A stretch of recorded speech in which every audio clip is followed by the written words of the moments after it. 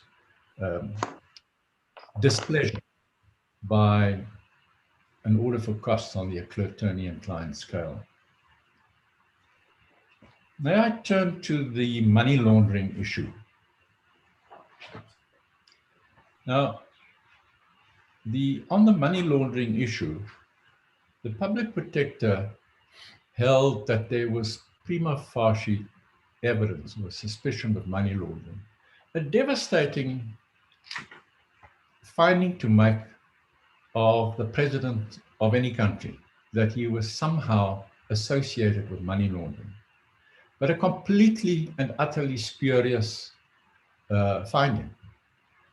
My learned friend for the public protector sought to defend that finding on the basis that all of this money flows within the CR17 accounts was somehow suggestive of money laundering. But there are two flaws with that argument. The one is that that was not the basis of the money laundering accusation at all. The public protector made it clear that the only money laundering that she was required to consider was whether the Watson payment of 500,000 rand to the CR17 campaign gave rise to a suspicion of money laundering. She said so in her report on page 134, paragraph 5.3, and also at page 173 in paragraph 7.3.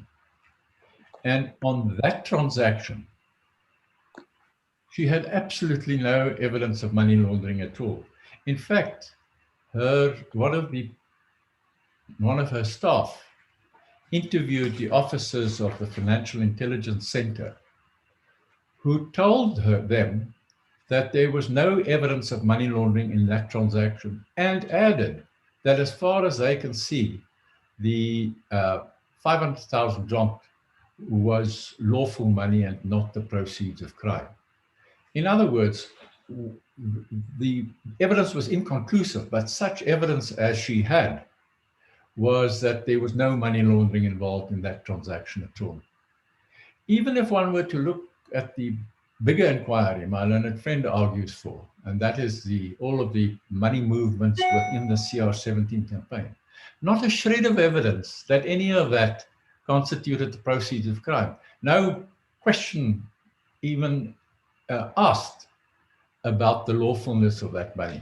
And that's because the public protector clearly didn't understand what money laundering means. She thought that money laundering was an offense under the Corruption Act. Meantime, money laundering is an offense under POCA, and it is the concealment of the proceeds of crime. So even on the basis on which my learned friend seeks to defend his client, there was a complete irrational assessment. Also one which is consistent with what I have submitted, and that is a reckless determination to nail the president. That was the driving force behind the public protector's, or the motive behind the public protector's findings. Question of audi alteram partem on remedy. I have very little to add to what has already been submitted, but merely the following points. The suggestion that one could have audi only on the findings on the merits and not on remedy is akin to suggesting that you can give an accused a fair hearing on conviction, but not on sentence. It is equally preposterous to suggest that you can confine, that fairness requires merely a hearing on conviction, on the merits, but not on sentence. And we submit with respect that in this case, there are three separate bases for the application of the audi requirement. We deal with them in our heads of argument from page 31, and I won't recite them here, but they are section 7(9)(a) of the Act. On a proper interpretation, any adverse finding attracts an audi duty, And an adverse remedy is an adverse finding and therefore attracts it. The common law. Mr. Tengrove, I have inadvertently been more generous than I should have been with about the time without interruption. You got 10 minutes more. I had in fact in the first place not asked for it, but but I won't. Okay. Thank you very much, Chief Justice. There are three grounds, as I say: Section 79A, the common law referred to by Justice Matlanga, and then also Paja, or the rule of law, depending on which one is the appropriate basis of review. And we would go further. It was this further debate as to whether it's competent at all for the public protector to order other state functionaries to exercise their powers in a particular way, by way of remedy. Now, we identify ourselves with the submissions just made by my learned friend, Mr. Marcus, that it is not competent for the public protector to do so. But if we're wrong, if it is competent for her to do so, then she is obliged to give an opportunity for a hearing, not only to the accused, to President Ramaphosa, but also to the people against whom she proposes to make orders on the manner in which they exercise their statutory powers and functions. If she had done that, they would at least have had an opportunity to say to her, no, I contest your power, your competence to make such an order. Or if you have the power, this is the difficulty with it, or that. So there was a double failure of audi altrum partem in this case. And that, with respect, is fatal to her findings. On the issue of costs against the public protector, the High Court ordered punitive costs against the public protector for the reasons set out in its judgment from page 1380 in paragraphs 200 to 212. And we submit with respect that it was a well-considered conclusion and finding, and that there is no reason for this court to interfere with that finding. In this court, we submit with respect that this court should express its displeasure with the public protector's failure to explain the crass errors made in her report and her persistence with the misleading of Parliament and money laundering findings, despite the complete absence of any rational basis for either of those two. So on that basis, we submit that she should pay punitive costs. As far as the EFF is concerned, we submit that it should also be ordered to pay costs.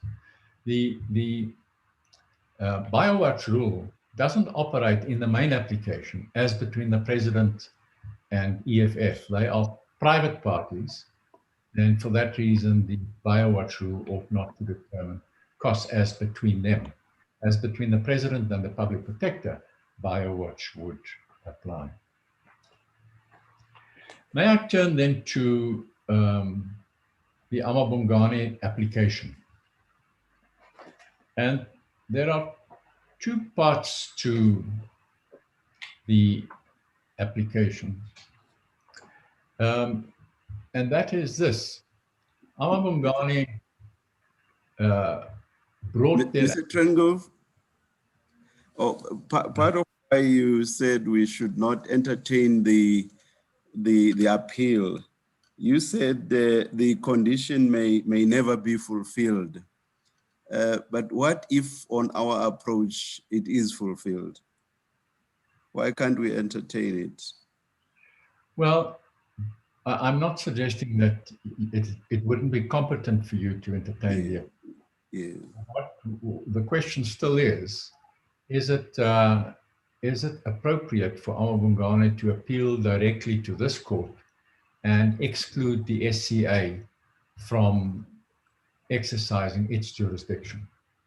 And we submit with respect that they justify themselves on the basis of convenience we submit that that is not a valid justification. Convenience dictates, on the contrary, that its application stands over until the main application has been determined. Because depending on the outcome of the main application, the Amabungani application may never come up. So it is, it goes to the question of whether there is sufficient justification for Amabungani to exclude the SCA from its appeal. Mr. Trengov, yeah. If Amabungani were minded to appeal to the SCA, what would they be appealing against? No, I agree. I agree that the Justice Matopo, that the High Court didn't even make an order. It is quite clear what the High Court did. The High Court recognized that the Amabungani application was conditional. In other words, it arises only if a certain condition is fulfilled. Our submission is, as you have suggested earlier, that it is quite clear that the High Court did not find that condition to have been fulfilled. And in other words, its approach was to say, I don't even make an order in that application because the application was never triggered. The condition was never fulfilled. So that we submit with respect that they have a problem in the first place, that there is no order to appeal. But even if we're wrong, even if my learned friend is correct in interpreting their judgment as a dismissal of their application, we submit in any event there's no justification for a direct appeal to the Concord. They should have appealed to the SCA. Well, help me understand it, Mr. Trengove. Did the High Court have an option not to make an order in circumstances where there is an application before them to be decided one way or the other? With respect, Chief Justice, it was a very unusual application because it was not an application full stop. It was a conditional application. Say, I apply only if you make a certain finding. Well, if that finding is not made, then the application is not triggered. There is nothing before the court because the finding was not made. And the next topic on which I propose to address you is precisely that the condition was not fulfilled or should not in any event have been fulfilled because the generic issue on which the Amabungani application depended was not before the court. There was a very... No, yes. No, finish your point. Finish your point. May I then turn to that issue? That Before you do, I just wanted to get to the point of that leg of the point. When a court holds the view that the basis for making an order prayed for has not been triggered, is it not then left with an option to dismiss? I can't grant you this order because. No. Well, is it ever open to say nothing? Well, it was facing a very peculiar application, not one that any of us, I think, have ever come across, where the entire application is conditional. It says, I don't apply to you, court, for anything, but only if you should make finding X in another case to which I'm not a party. If you should make a finding in that case of a particular kind, then I apply to you for the relief set out in my notice of motion. Now, if that trigger, if that finding in the main case is never made, well, then there is no application because the condition for the application has not been fulfilled. But, so that we would submit with respect, it wouldn't have been wrong for the court to dismiss the application, but it would be perfectly legitimate for it to say, you didn't apply for anything. You came to me conditionally. The condition has not been fulfilled, and therefore I make no order. Your application is not before me.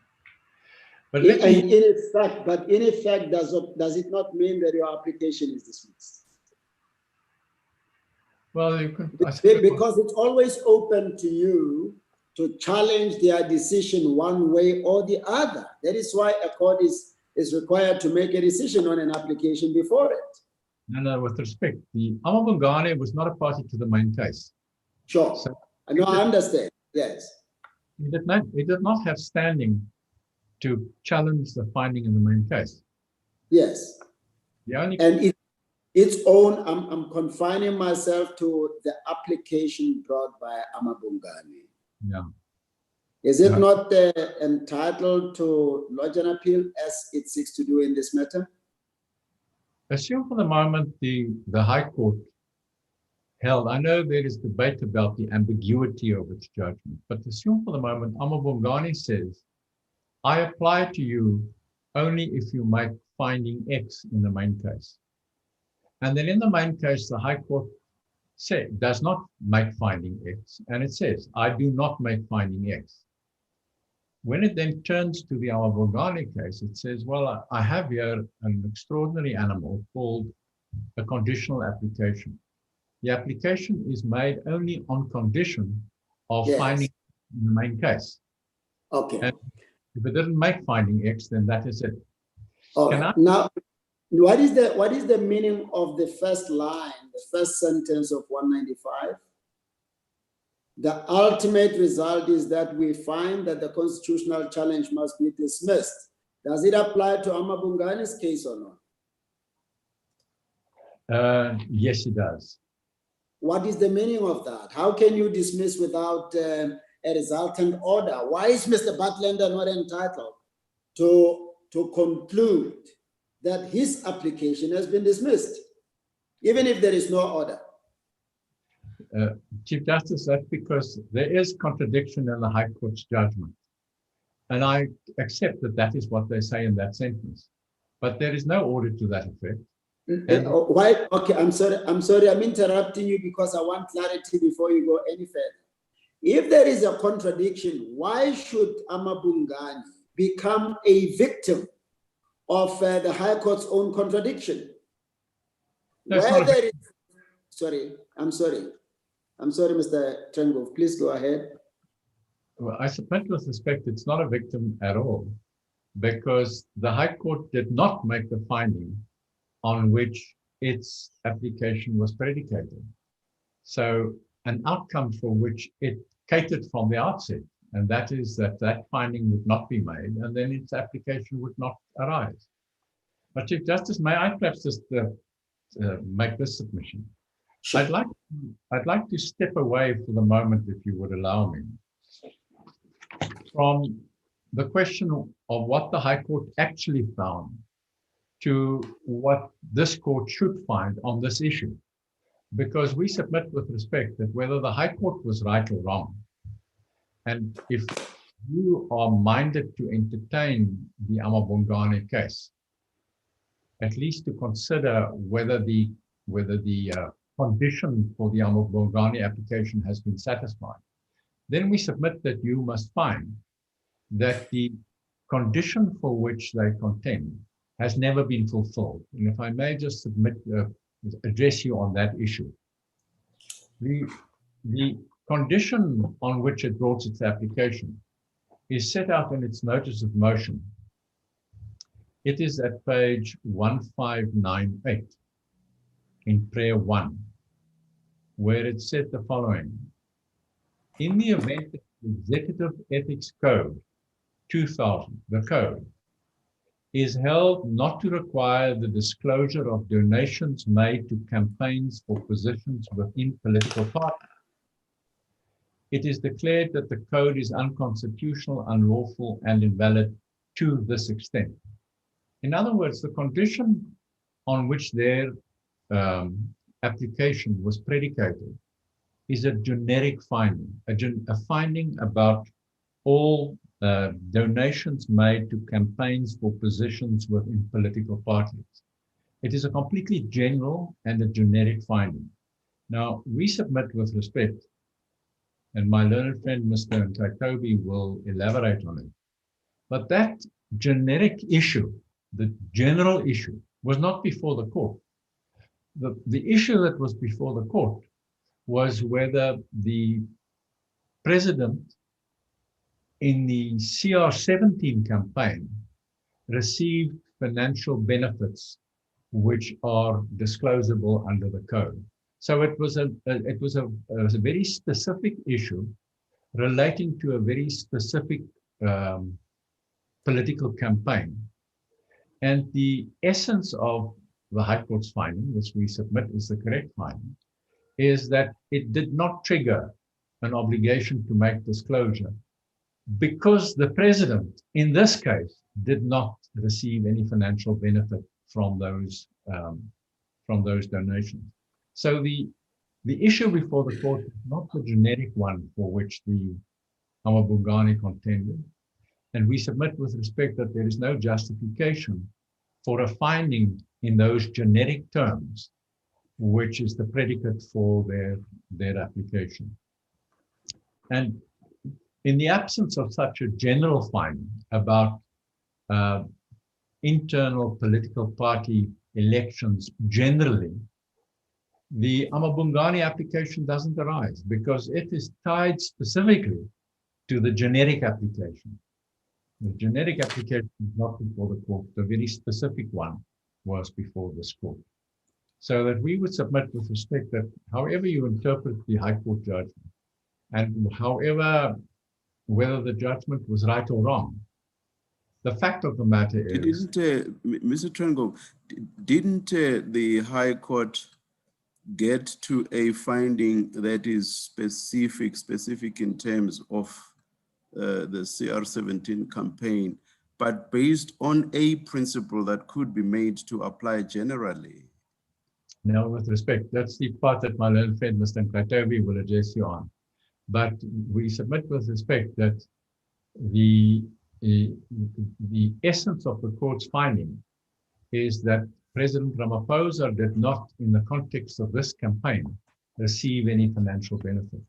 My learned friend for Amabungani argues, what if he postulates a one-man campaign to which there is a contribution, a donation of 5 million rands? Well, it's a lot easier to see why that might qualify as a financial benefit received by the candidate. In this case, as my learned friend Mr. Nkatobi will impress upon you, it was a far more complex arrangement where President Ramaphosa was a net massive contributor to the campaign, so that the suggestion that he derived financial benefit from the campaign is with respect unfounded, and that is the basis on which. But isn't the reality this though? Without that complex arrangement that you refer to, he probably would have had, maybe he did fork out money, I do not know.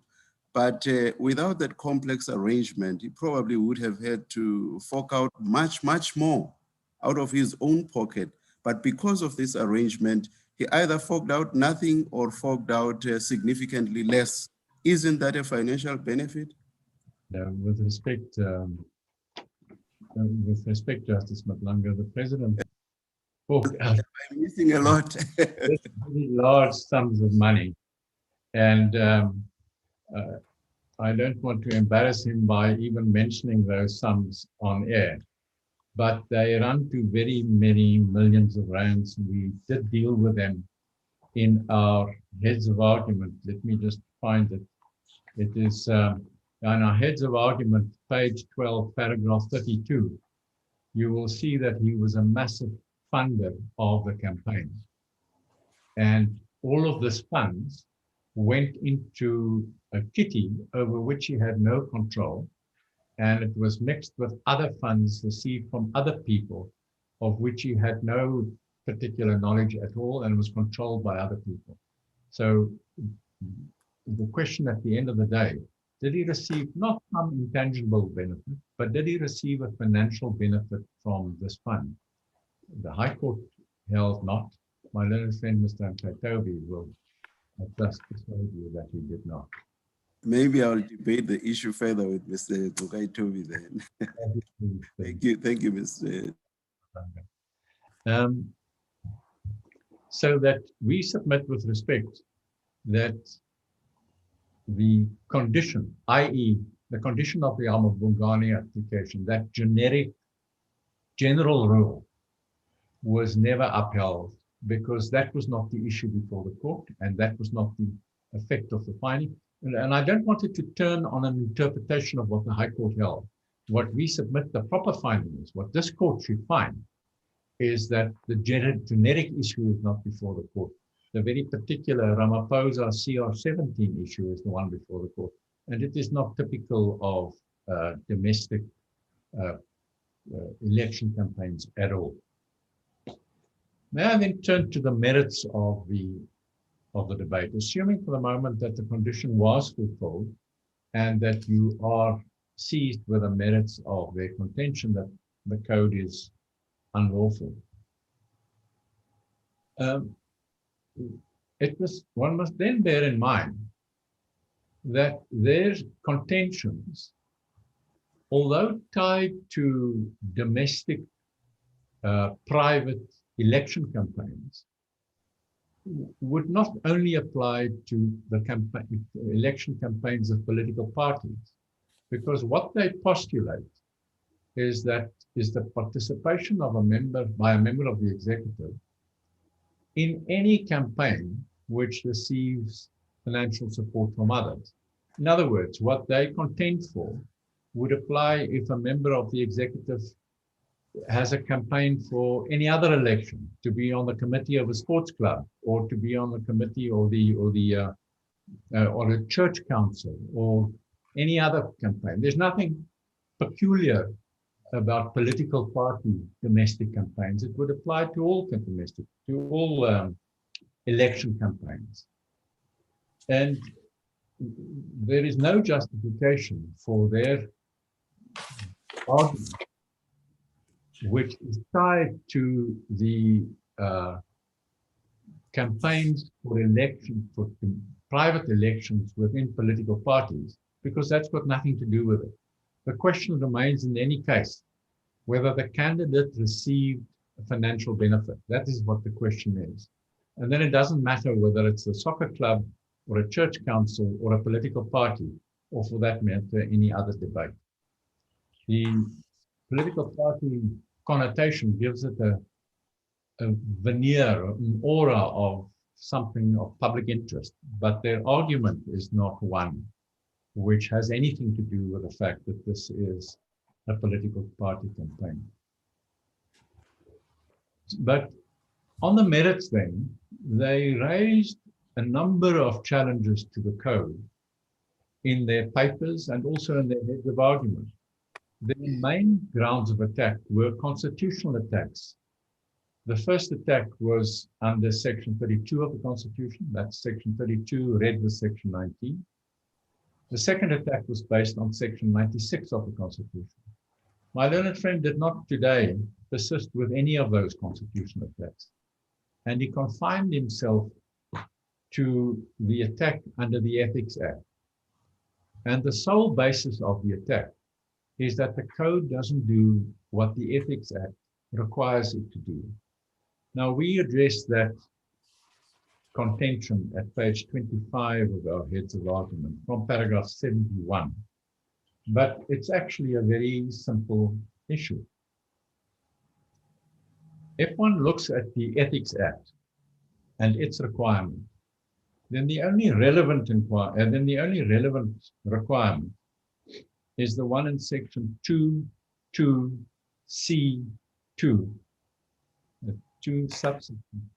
sub C, small Roman 2.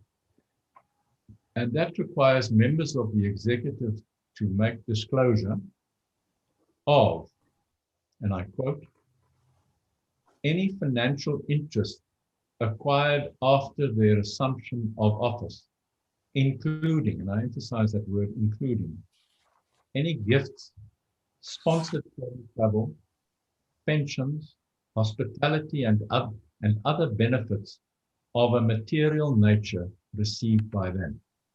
May I just highlight the following words? So the controlling phrase is any financial interest acquired by them.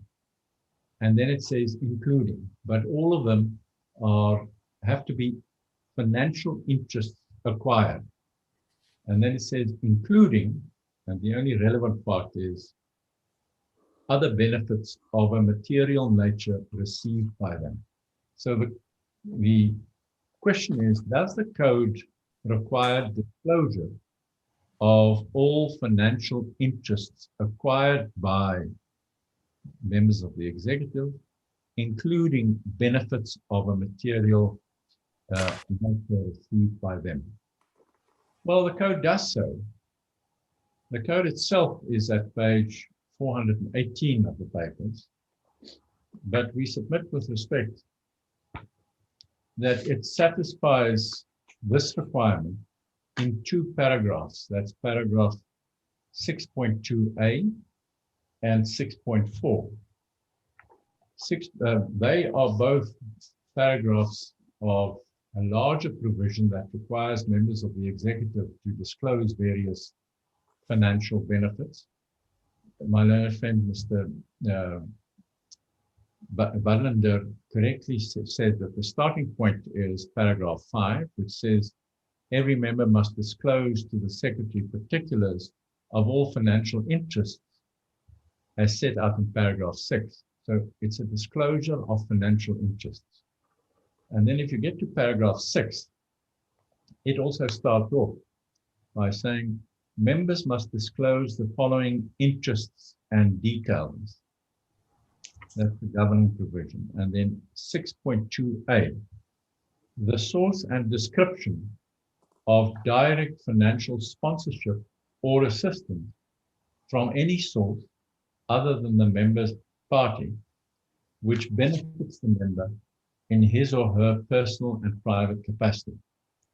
And the other provision is 6.4, which says that they must also disclose the nature and source of any other benefit of a material nature and the value of that benefit. So between those 2 provisions, they do exactly what section 22C2 of the Act requires them to do. And we submit with respect that the suggestion that the code falls short of what the Act requires of it to do is with respect not correct. The only other attack advanced by our learned friend is a question of vagueness, but with respect, it is not vague at all. It is as explicit and as clear as the Act is. And there is nothing, it might not always be difficult, it might not always be easy to apply to determine whether somebody has received a financial benefit. But that's not the point. We know what it means to say members must disclose any financial benefit that they acquire. So we submit with respect that both of those attacks, the ultra vires attack under the Act and the vagueness attack, is with respect not well founded.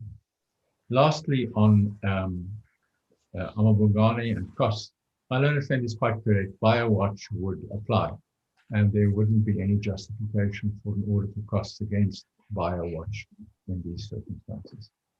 Thank you, Chief Justice. Thank you. My learned friend, take over. Thank you, Mr. Trangrove. Mr. Ngogetobi. Chief Justice, I only have 2 topics to address.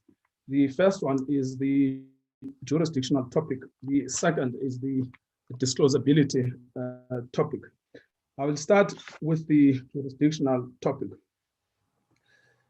The public protector exercised jurisdiction on the basis that she concluded that I'm talking jurisdiction over the CR17 campaign, on the basis that she concluded that this was conduct of the Deputy President in state affairs.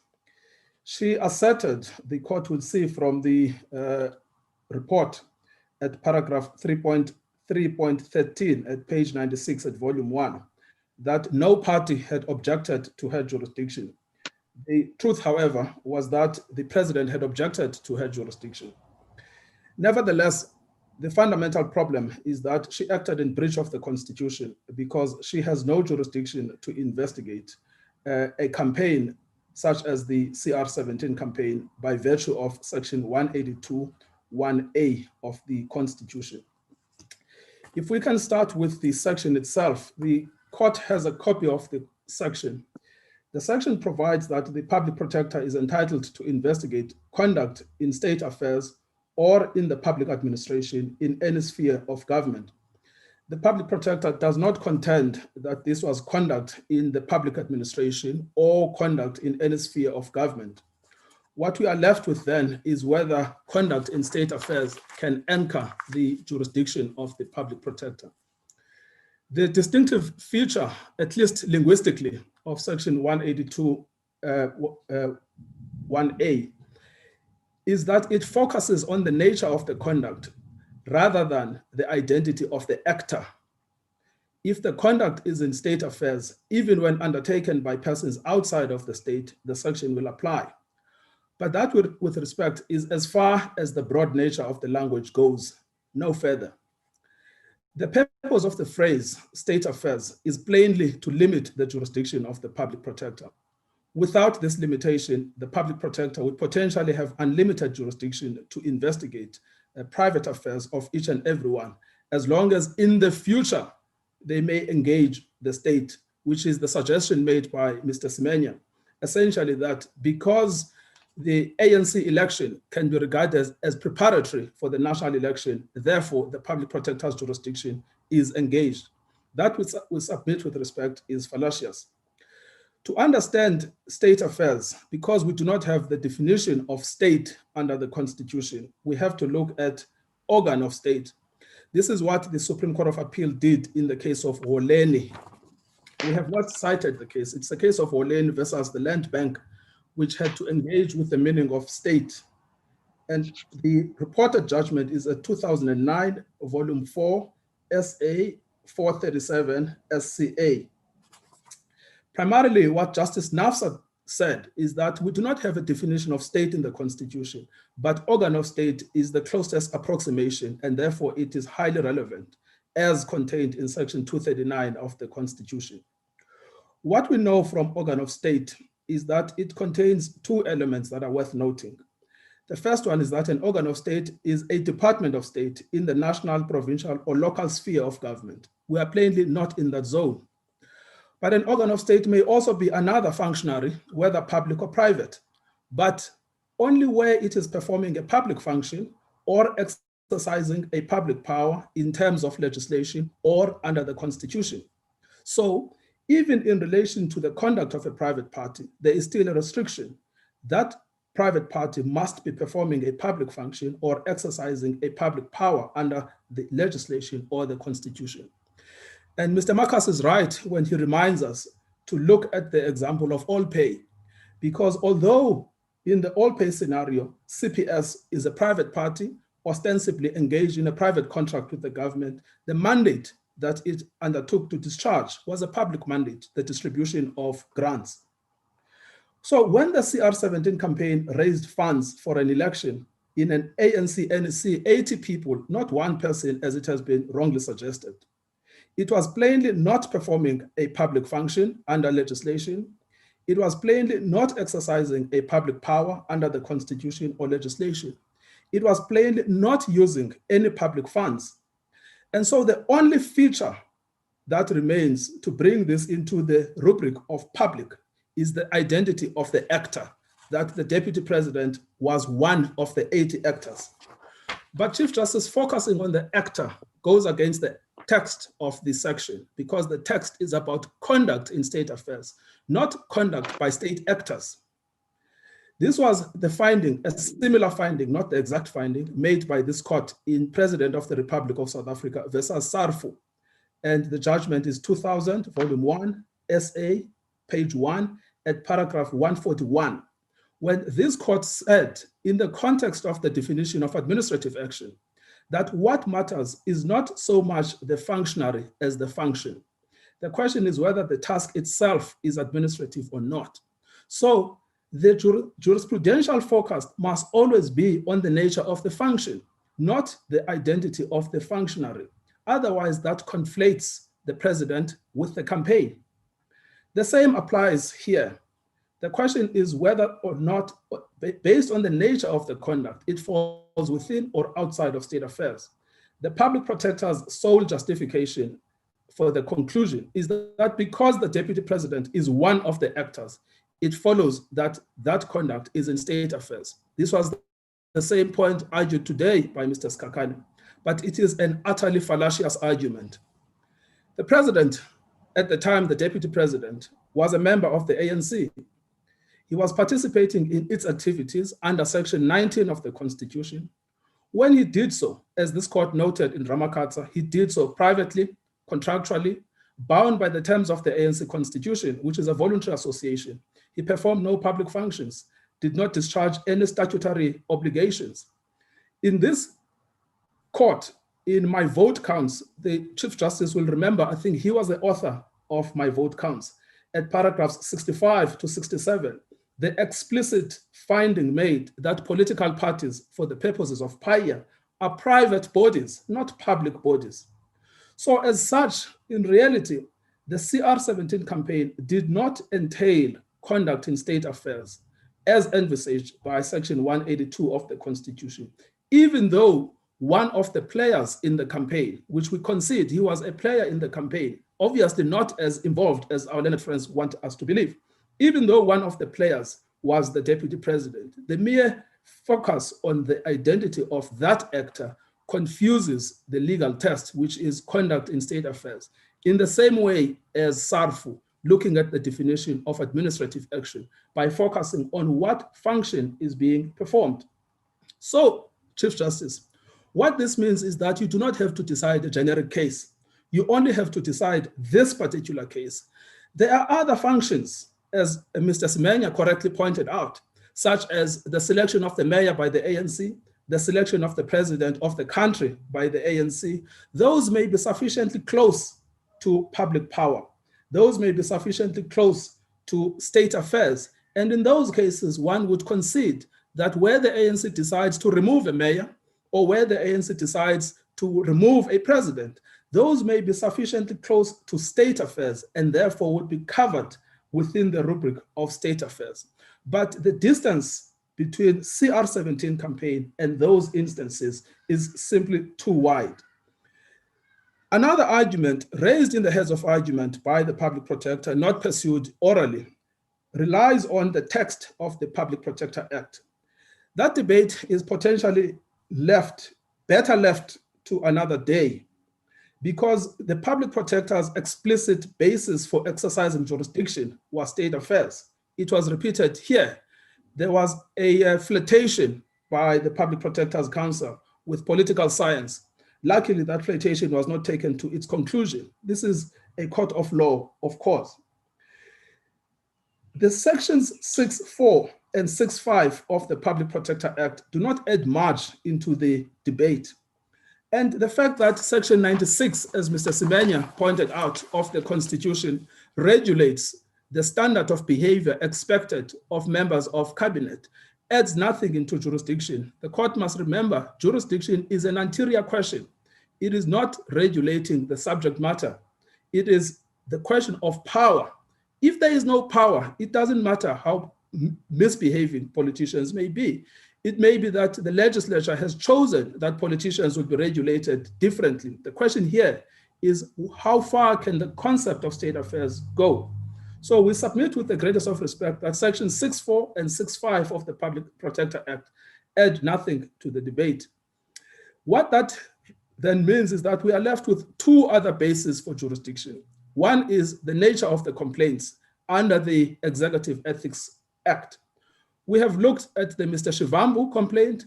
That complaint made no reference whatsoever to the CR17 campaign. It was exclusively about the non-disclosure of the 500,000 rands, sorry, the misdisclosure or misdescription of the 500,000 rands by the president in Parliament. Of course, the president's conduct in Parliament falls squarely within the power of the public protector. The complaint by Mr. Maimane also makes no reference to the CR17 campaign. The best that they could advance is that there is a reference to money laundering. But if that is used to hinge upon jurisdiction, it is indeed a very tenuous connection. because even on a proper analysis of Mr. Maimane's complaint, his complaint was that the 500,000 rands appeared to be money laundering because various intermediaries were used, and therefore it was not a straightforward donation. In any event, a complaint cannot create jurisdiction. Jurisdiction is always anterior. It is a question of law. It either exists or it does not exist. It cannot be made to exist by an analysis of the complaint. Finally, on this topic, our learned friends, at least in their heads of argument, refer to the judgment of Mail and Guardian. But that judgment is plainly inapposite. It is a judgment by Justice Nugent of the Supreme Court of Appeal. That judgment was an investigation into matters that are in the heartland of public administration, those issues that are covered by public administration in any sphere of government, which is the second element of Section 182(1)(a). This is not the case here. Here we are engaged with a private party, a voluntary association, acting under its constitution, where there is not an allegation at all of public funds being involved. And so in this case, the public protector was equivocal, firstly, about whether she extended her scope. She was asked, she couldn't give a clear answer. And secondly, even if she extended her scope, she could not do so in a way that breaches Section 182 of the Constitution. So we would respectfully submit that the jurisdictional argument has simply not been met. I listened carefully to all of our learned friends this morning.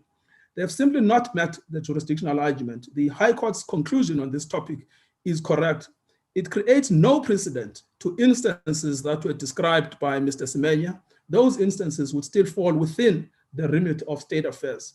This particular instance simply does not have any feature other than the identity of the actor that would bring it within the remit of the public protector. That takes me on the basis that I am wrong and the court decides nevertheless that the matter was within scope. If it was outside of scope, that is the end of the debate, as the High Court correctly concluded in our respectful submission. That takes me to this second part of the argument, which is whether or not these were disclosable items. We must remember, I think Justice Madlanga had the debate with Mr. Trengov. We must remember, Justice Madlanga, that this was a review, and it was a fact-based review. It was not a generic debate about questions of legal principle.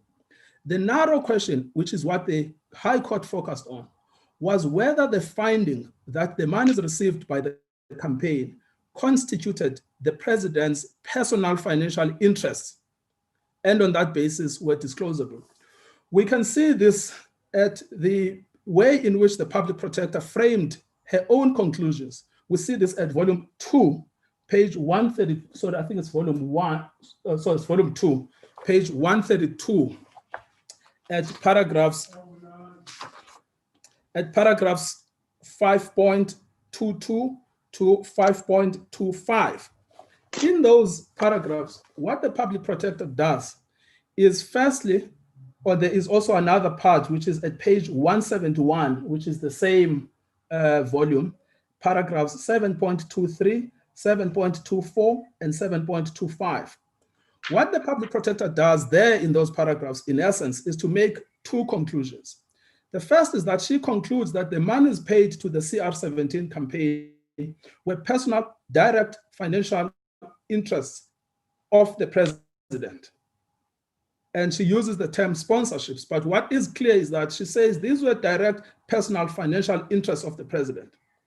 And she says the reason for that conclusion is that these monies, some of them were deposited to the Cyril Ramaphosa Foundation trust account.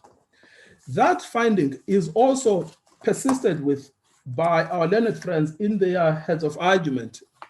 They also make reference to the fact that the monies were paid through to the Cyril Ramaphosa Foundation trust account. So that is the factual basis on which it is concluded that these were personal financial interests that belonged to the president.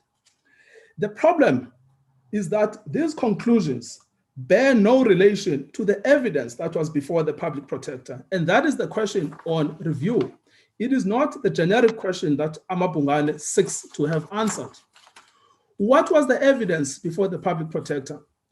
What we know is that the president made an extensive submission, very transparent, which disclosed every possible detail about the campaign. We see this at volume 4, and it starts at page 332. There are 4 features of that report or submission by the president that I wish to bring to the court's attention to show just the breathtaking fallacy of the way in which the public protector reasoned. And if you look at what she found in the initial report versus the final report, it is almost as if she had this one-sided determination to come to one conclusion, because there is just no analysis of the facts that were inconsistent or inconvenient with her view. Firstly, the campaign was autonomous. It was separate from the president. It had its own campaign managers, its own fundraising committees, and its own political committee. The president had no exposure to the operations of the campaign. He was obviously invited from time to time to address events organized by the campaign. But the bottom line is this was an autonomous campaign. Secondly, there were no individual or personal beneficiaries from the monies raised by the campaign.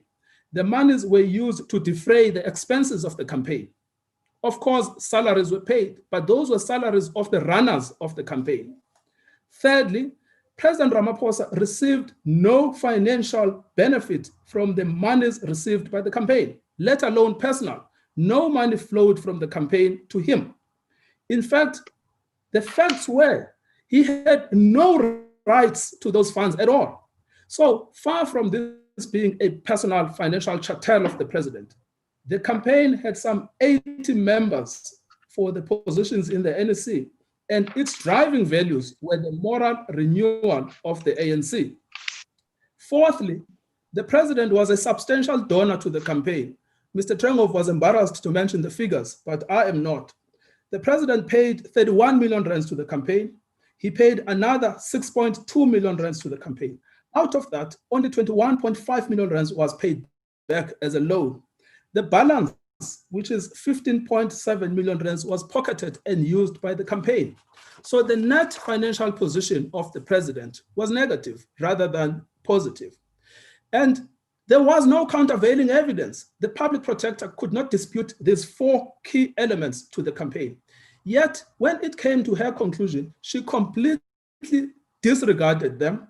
She simply asserted that the funds had accrued to the president personally. And Mr. this finding... Mr. Yes, thank you, Justice Mr. Yes, I'm listening. Let's take this scenario, and I want to test to what extent in practical terms there is a difference between it and what happened here. Let us say the arrangement was for whoever it was that raised funds, for them, once they were in receipt of the funds, to deposit them into an account held by the president. But those funds to be used to do exactly the same thing that was done with the funds that were collected by the campaign. So the effect of which would be that the outcomes would exactly be the same. But the difference here now is that the president was, in the manner in which you described, sort of distanced from the campaign. What would your argument be if the situation was the first scenario? Yes, if someone came and put money in the president's pocket, say here is money in your pocket, it is arguable whether or not we could raise the same argument we raise here. And this is why I say at the beginning that one needs to remember that this is a review about the unique facts. And the public protector asserted a conclusion that this was money almost that went to your personal pocket, when in fact the facts show the opposite, that what you have is a trust set up by people who believe in the vision of President Ramaphosa. They give him no exposure to the funds whatsoever, and that is so crucial because the public protector's conclusions, which I showed at paragraphs 5 and paragraph 7, the public protector's conclusions is that this is a personal chattel. In other words, this money is in your pocket. There are no facts in support of that. And in a review, which is not a generic principled debate, in a review, you have to justify the factual conclusions that you have met. If you fail to do that, the report is reviewable. So that is what I would accept, that if the money was in the president's pocket, it would be hard for me to argue that the public protector had no facts to substantiate the conclusion that this was not personal money. But here the money was not in the pockets, and therefore she had no facts to substantiate the conclusion. In fact, Justice Madlanga, I'm glad you've asked this question because it ties up to the issue on appeal. This is precisely what the High Court found. If the court has regard to record volume 13 at paragraph 121, page 1345, this is what the judges say. The same goes for her finding that he received campaign contributions through the CR17 campaign that benefited him in his personal capacity. This conclusion again emanated from her conflation between the CR17 campaign and the president. The same conclusion is then repeated at paragraph 126 at page 1347. They say, this is because there was no evidence that he received direct financial sponsorships from the donations through the CR17 campaign. The only other basis for the duty is they go on, but the point I make is that they still make the point that there is no direct financial monies that go to him. And then the last part is at page 1374 at para 194 paragraph 0.1, where they say, this is the point that Mr. Badlander referred to. They say the effect of our conclusion on the disclosure issue is that in the absence of evidence that the president benefited personally and directly from the CR17 campaign donations, the public protector could not rationally have concluded that he breached the code through the non-disclosure. So this was always a narrow debate, ultimately answered on the facts. Isn't there a benefit though, in this sense, but for this campaign and what it was able to collect, he was less out of pocket. Yes, you have told us the extent to which he was out of pocket, but for the campaign and what it collected, he would maybe, I do not know, have been more out of pocket than he in the end was. And isn't that a financial benefit? Yes, I would accept that there will be cases where, if on the facts, it can be shown that there is a direct financial benefit. But the point— Objectively, isn't that the situation though? No, Justice Matlanga, I don't accept that, because the point I simply make is that what we are concerned with is the reviewability of the finding of direct financial personal benefits. If that is wrong, then we must lose the case. But if that is right, we cannot lose the case on the basis that on another postulation, which is not the foundation of the public protector findings, because she is performing a public function, she is doing an investigation, she reaches particular facts. Those facts are either sustainable or not sustainable. And my argument is that the court should always remember that its function is a narrow function. There may be other instances that we are not postulating today, which might bring someone in the position of the deputy president within the sphere of the president, of the public protector. And if one looks at the way in which the High Court carefully calibrated its conclusion so as to exclude precisely the risk, because Mr. Badlander is right about the possibilities of capture. But one must remember that we are disciplined by what in fact was the exercise that we were engaged with. So yes, an intangible, indirect benefit might well be in, but this is not the zone that we are in. She finds direct, tangible, financial, personal. Can she sustain that or not? And Justice Matlanga, remember, when we put all of this in the founding affidavit, we got vague, unsubstantiated, evasive answers, where you find at paragraph 70 to at paragraph 94, the allegations are denied. And never any serious engagement with the facts that were before her.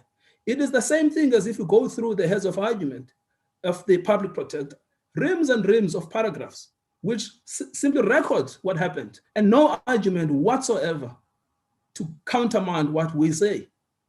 So the short answer is, on a review standard, which is a narrow standard, she has been found wanting. It's clear that she had a particular outcome in mind. The facts came, they were inconvenient, they were discarded. Now that is an abuse of public office. That leaves me with one factual basis for her conclusion, which is that the money went to the to the Cyril Ramaphosa Foundation Trust.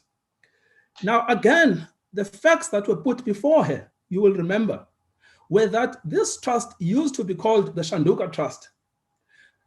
It now bears the president's name. But the public protector's conclusion, which is persisted with, unfortunately, in the heads of argument by our learned friend, the only link to Cyril Ramaphosa is that he is a founder and that the trust bears his name. But the trust is a charitable trust. It is not a family trust. The president is not a beneficiary of the trust. None of his family members are beneficiaries of the trust. The president is a donor to the trust. Over the years, he has donated some 336 million rands to the trust. And it is true that during the course of the campaign, the trust received monies from the campaign. But that, it was explained again, was a consequence of a commercial arrangement between the foundation and the CR17 campaign in order for the foundation to be reimbursed for the funds that were utilized in the campaign. No facts are pointed out by the public protector to dispute any of the explanations given about the character of the trust. What we see is a category mistake first made by the client and persisted in this court by the lawyers. So in reality, although this appears to be interesting, the bottom line is that at the level of review, it is utterly unsustainable. The report cannot be justified by reference to the facts. It's clear that she had an outcome. She got facts that were inconvenient. She discarded them. She wanted to reach her outcome. That should simply not be tolerated. So the reason I've been arguing both of these points is not to invite the court to enter the merits of the fight. So simply say, you should dismiss the application for leave to appeal because the case is hopeless on the merits. Thank you, Chief Justice. Thank you, Mr. Nguetobi. Mr. Breitenbach. Thank you, Chief Justice, Justices of the Court. The Speaker abides the decision of the Court on the application for leave to appeal. If leave is granted, the Speaker opposes the appeal by the Public Protector against the High Court's order reviewing and setting aside the remedial action relating to the Speaker in paragraphs 8.1.1 to 8.1.3, which must be read with 9.1 to 9.3 of the report. As in our written submissions, we shall deal with two issues as briefly as possible. We shall deal firstly together with the remedial action in paragraphs 8.1.1 and 8.1.3, read with the correlative paragraphs 9.1 and 9.3, because they raise the same issue for decision, which we submit is whether the PP, Public Protector, may order the Speaker and the National Assembly to enforce compliance with the Parliamentary Ethics Code against a person who, by the time the Public Protector issued the report, which was on the 19th of July 2019, was no longer a Member of Parliament. Secondly, we shall deal separately with the remedial action in paragraphs 8.1.2 and its correlative 9.2 of the report, because they raise different issues, and they are these, two of them. The first is whether this remedial action is impermissibly vague, and the second is whether it impinges upon the constitutional authority of the National Assembly, firstly to scrutinize and oversee executive action, and secondly, to determine and control its internal arrangements, proceedings, and procedures. And Mr. Breitenbach, just to make sure I don't make the same mistake as with Mr. Trengrove, you happy to be interrupted from the beginning? Yes, certainly, my lord. I'm aware of the lateness of the hour, and any questions would be welcome at any stage. Thank you. So, on the first of these issues, the remedial action in paragraphs 8.1.1 and 9.1, and 8.1.3 and 9.3, I'll come to the specifics in a moment very briefly. the key facts relevant to the issue which are raised for decision by this, which is essentially, as I mentioned, whether jurisdiction over someone who ceased to be a member of parliament, are the following. And there are 5 of them. The first is that the CR17 campaign was run in the run-up to the election of the top leadership of the ANC in December 2017. So it ended in December 2017. The second is that at the time of that campaign and thereafter until the 15th of February 2018, Mr. Ramaphosa was a member of the National Assembly. He was the Deputy President of the country and a member of the National Assembly. The third is that while he was a member of the National Assembly, he did not disclose Mr. Watson's donation or any of the other CR17 campaign donations to the Registrar of Members' Interests in terms of clause 9.2 of the Parliamentary Ethics Code. The fourth fact is that Mr. Ramaphosa has not been a member of the National Assembly since the 15th of February 2018, except for a short period between the date of the declaration of the members elected to the National Assembly following the 8 May 2019 general election and the 22nd of May 2019, which was when he was re-elected as the president. And as I mentioned earlier, the public protector, and this is the fifth fact, issued a report on the investigation into the donations received by the CR17 campaign on the 19th of July 2019. In other words, at a time when Mr. Ramaphosa had ceased to be a member of the National Assembly, and that has remained the position ever since. Now, in a report, the public protector made 2 findings which are relevant or underpin the remedial action in paragraphs 8.1.1, 8.1.3, 9.1, and 9.3. The first is in paragraph 7.2.1, volume 2 at page 172. She found that during the campaign, Mr. Ramaphosa had, and I'm paraphrasing, improperly and in violation of the Executive Ethics Code and the Parliamentary Ethics Code, exposed himself to a situation involving a risk of a conflict between his official responsibilities and his private interests, and he'd used his position to enrich himself and his son Andile through businesses owned by AGO, that's the African Global Operations, previously known as BUSASA. That was the first finding relevant to this aspect. The second is also in volume 2, pages 172 to 173. It's paragraph 7.2.2, 7.2.3, 7.2.5, and 7.2.6. And this finding was that Mr. Ramaphosa had breached the Executive Ethics Code and the Parliamentary Code and violated section 96(1) of the Constitution by failing to declare the pledges or contributions towards the CR17 campaign, which, as you know, she found constituted direct financial sponsorships or assistance and benefited him in his personal capacity. That's the conflict of interest finding and the non-declaration of these sponsorships.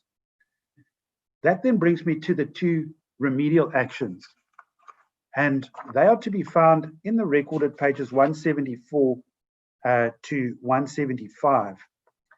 And I would emphasize that they are in mandatory terms. Firstly, in paras 8.1.1, which must be read with 9.1, the public protector directed that the speaker must, within 30 working days, firstly, refer Mr. Ramaphosa's violation of the Parliamentary Ethics Code to the Joint Committee on Ethics and Members' Interests for consideration in terms of paragraph 10 of the code. And secondly, and in that regard, she had to provide the public protector with an implementation plan also within this 30-day period, indicating how that remedial action will be implemented. The second relevant remedial action in this connection is 8.1.3 and 9.3 of the report, where the public protector directed that the speaker must, and I'm now going to quote, demand publication of all donations received by Mr. Ramaphosa.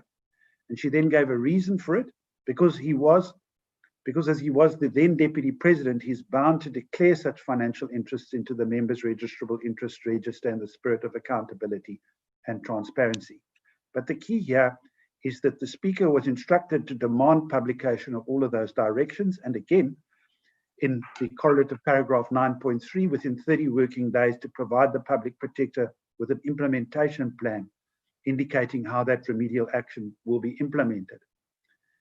Now, this morning I understood my learned friend, Mr. Sikakani, to submit that to regard these as binding remedial action would be to put, quote, as he put it, form over substance, which I understood him to mean not binding on the Speaker.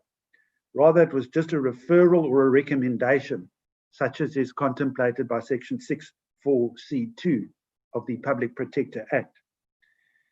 And he also submitted that the Speaker, like the National Director of Public Prosecutions, to whom a similar direction, but not identically worded, was given, could respond to the remedial action by saying it's not appropriate because for example, and to paraphrase him, I don't have the power to do what you've directed me to do.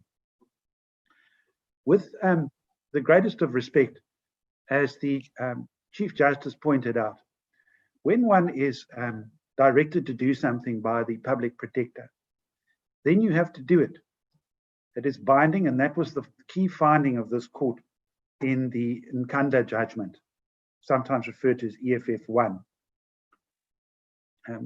You can't ignore it, or as happened in that case, it takes steps to nullify or negate it. You have to obey it, otherwise you have to go to court to have it set aside. And that is precisely what the Speaker did in this matter, because, as I shall presently hope to persuade the court, this remedial action was not appropriate. Now, the legal standard is Section 182(1)(c) of the Constitution, which confers on the Public Protector the power to take appropriate remedial action. And in the Nkanda judgment, and specifically at paragraph 67 to 68, 70, 71 sub E and 71 sub F, this court stressed that to be appropriate, any remedial action must be suitable and effective or practical. That then brings me to the provisions of the Parliamentary Ethics Code, which is in the bundle. The code is in the record before the court, starting at pages 668 to 697 of volume 6, and I shall be referring to but not taking the court to paragraphs there. Now, paragraph 10 of that code is a very long paragraph.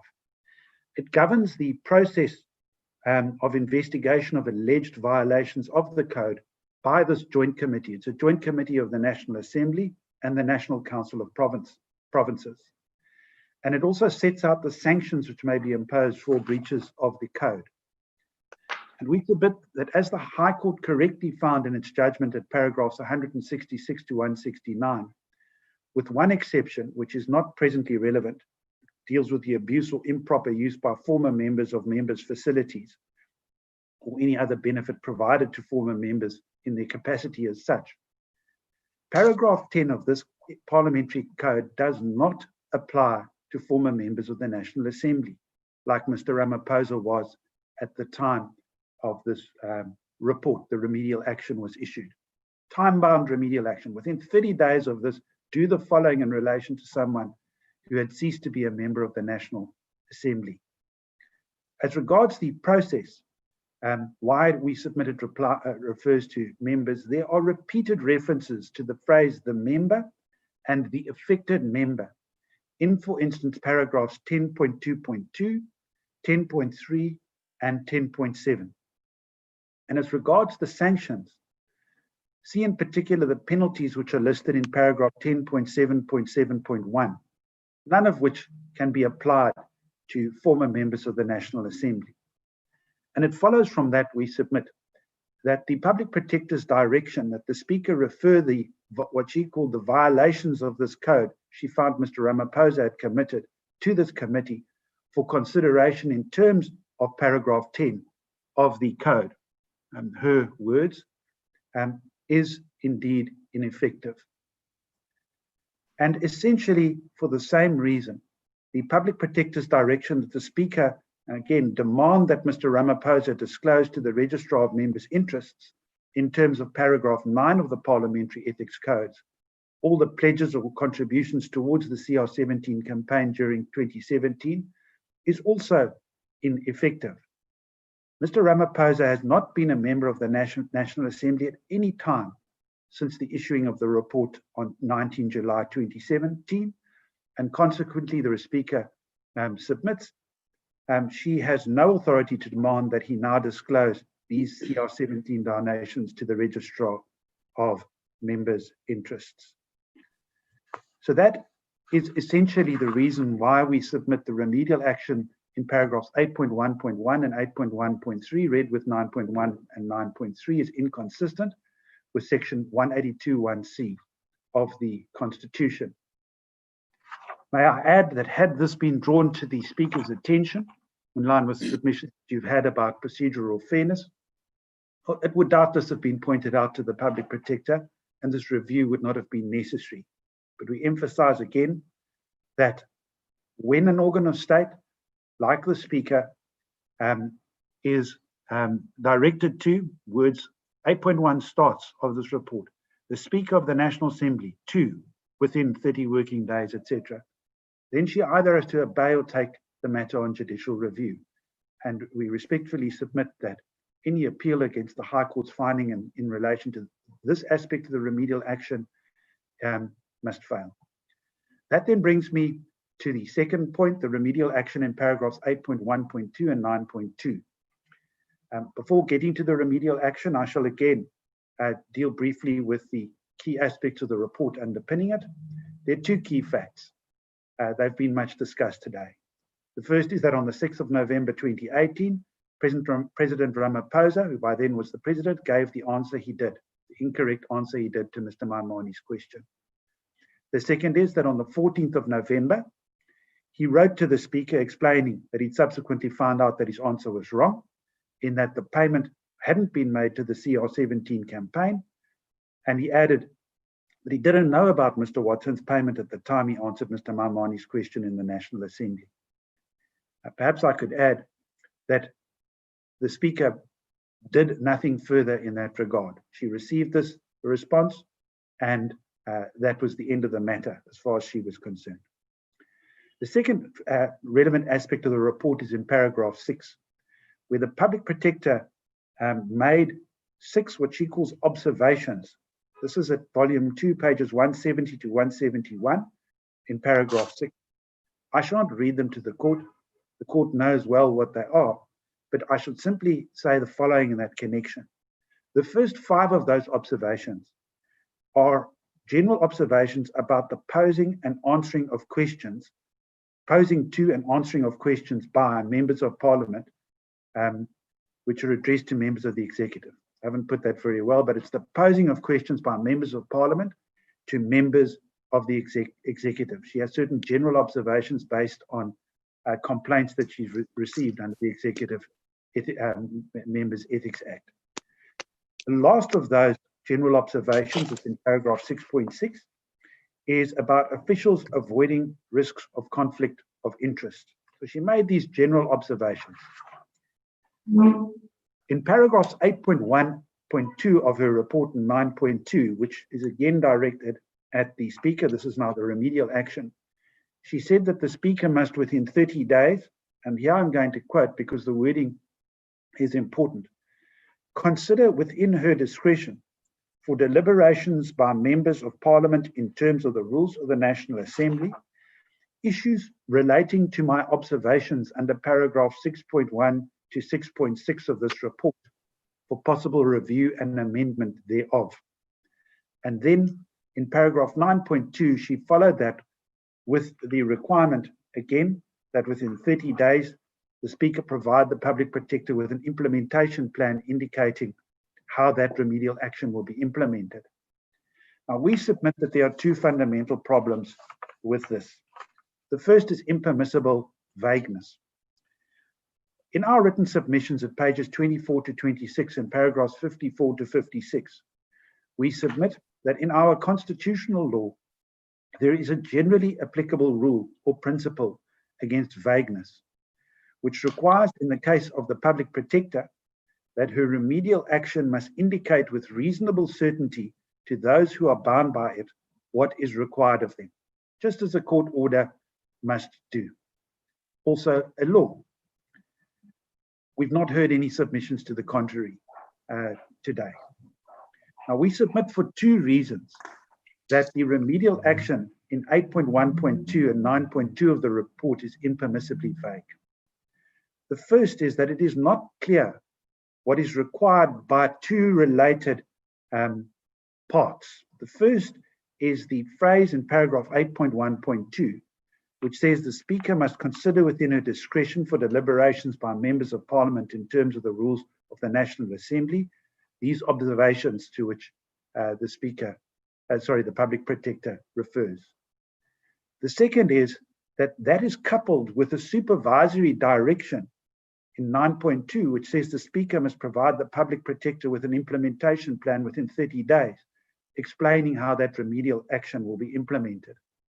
The issue which this raises, and I ask the question rhetorically, is this: does this mean all the Speaker must do is apply her mind, and if she decides to do nothing, then so be it? Or is something more required? We submit that the Public Protector had to indicate with reasonable certainty to the Speaker what was required of her. The second problem,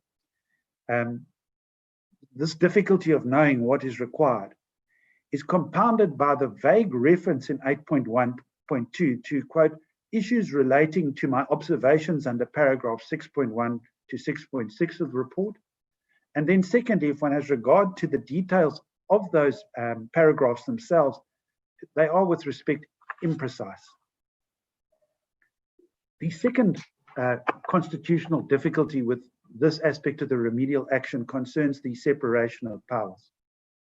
That is a highly relevant principle whenever it comes to ordering the senior or most senior officials, particularly in one of the three spheres of government, to do something or to refrain from doing something. Now, in its present relevance, and I'm focusing on the facts, I don't want to be too general about this. We say there are two, or submit there are two contexts which are relevant. The first is sections 42 sub 3, 55 2b2, 89 and 102 of the Constitution. These are the ones which were dealt with in the Nkandla judgment. And together they empower and oblige the National Assembly to scrutinize and oversee executive action and hold the President and members of the National Cabinet accountable. The second is in section 57(1) of the Constitution, which empowers the National Assembly to determine and control its internal arrangements, proceedings and procedures, and to make rules and orders concerning its business. Now these, as the court said in the Nkandla judgment in paragraphs 43 and 83, are primary and undefined obligations of the National Assembly.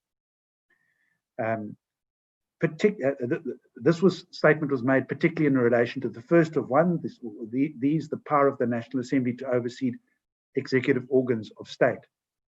They go into the heartland of the functions of the National Assembly, and for that reason, courts and we would submit the Public Protector have to be very careful when being prescriptive in that regard.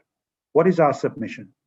Our core submission is that a court and the Public Protector would just like a court. The Public Protector does not have the authority to prescribe to the National Assembly how it should go about performing these primary and undefined obligations, unless in the circumstances which have arisen in a particular case, there is a valid reason rooted in the Constitution and the facts which requires that the court do so.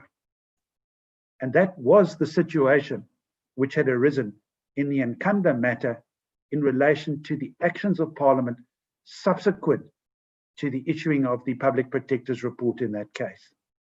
That was why the court interfered. It had to interfere. So our submission is that there is no authority on the part of the court or the public protector, similar position, to prescribe to the National Assembly how to go about performing these obligations, unless in the circumstances which have arisen in a particular case, there's a valid reason rooted in the Constitution and the facts which require that.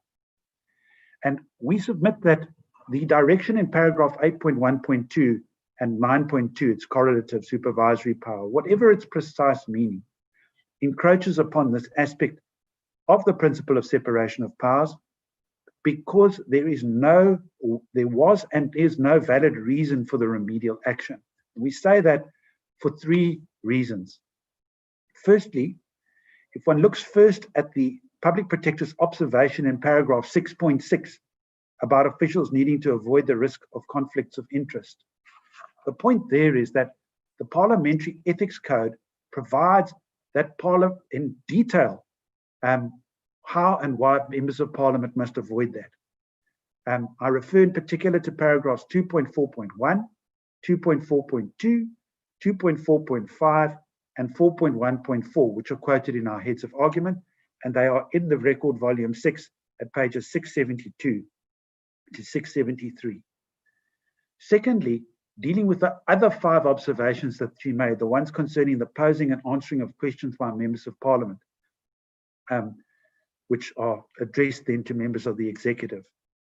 The first thing there is that there isn't a lacuna in the National Assembly's control of its internal arrangements. On the contrary, Rule 9 of the Rules of the National Assembly recognizes that conventions and practices relating to the business of the National Assembly may be established and varied by agreement amongst the political parties and parliamentary office bearers, and they may be reviewed from time to time as decided by the Rules Committee of the National Assembly, and we refer the court in this regard to the Speaker's founding affidavit, volume 6, page 652, paragraphs 44.2.1. Secondly, as regards the public protector's general concern about whether members of Parliament are allowed to make subsequent written submissions in order to correct or clarify oral replies they may have provided to questions posed to them, that's in paragraph 6.5 of her report.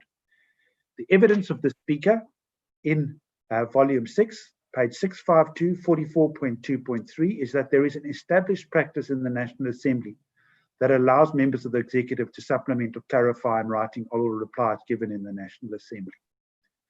The last point then is that, and this goes to the public protector's specific concern about President Ramaphosa's letter to the Speaker of the 14th of November 2018, in which he corrected his oral reply. We submit with respect in that regard that the High Court cannot be faulted for its findings in paragraph 173 of its judgment that, and I quote, "This was not foreshadowed in either complaint, and it is remarkable that the public protector actually ventured this far.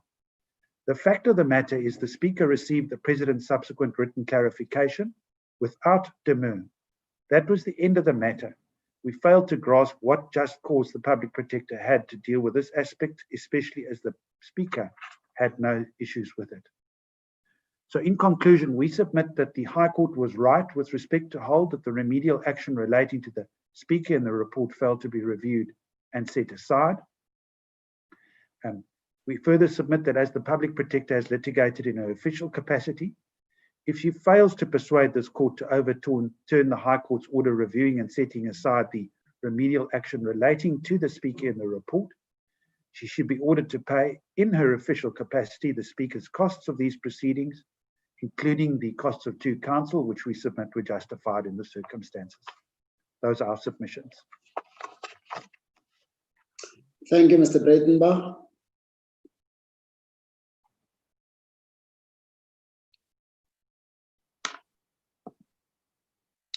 Mr. Breinders. Chief Justice, Justices, let me just make sure you're also happy to be interrupted from the beginning. Am I mistaken? At any time, Chief Justice. Thank you. We make 4 points. The first is that... Mr. Brainders, maybe before you proceed, colleagues, I didn't ask whether you would perhaps desire a break at this stage. Chief Justice, I think perhaps a 5-minute break would suit everybody, please.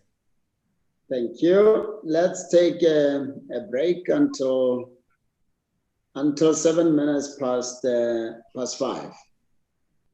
Thank you. Court will adjourn. Court will adjourn.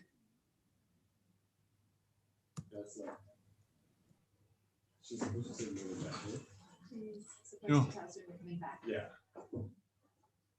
But at least we're getting to the end.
You can either go straight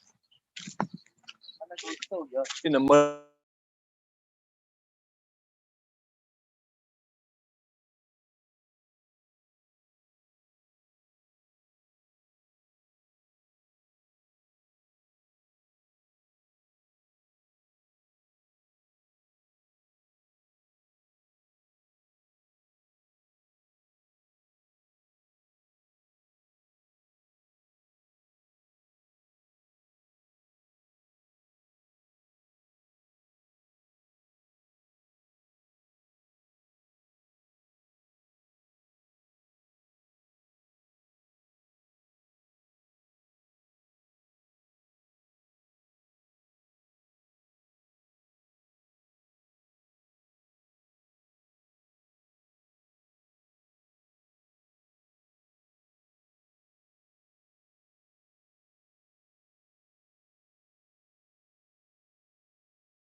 Please will the judges turn their videos on, so video camera on, so we can see that they have returned to the room.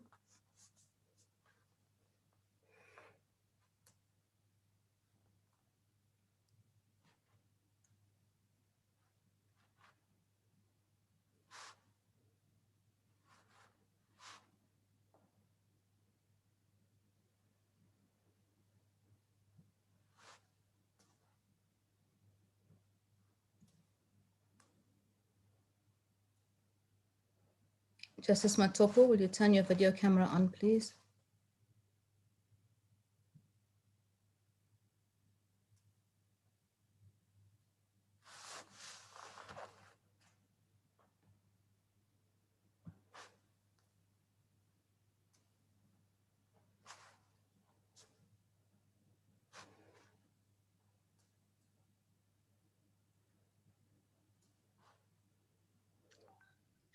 Justice Victor is not yet with us. Oh, Justice Victor is, I'm sorry. I'm sorry, Justice Victor.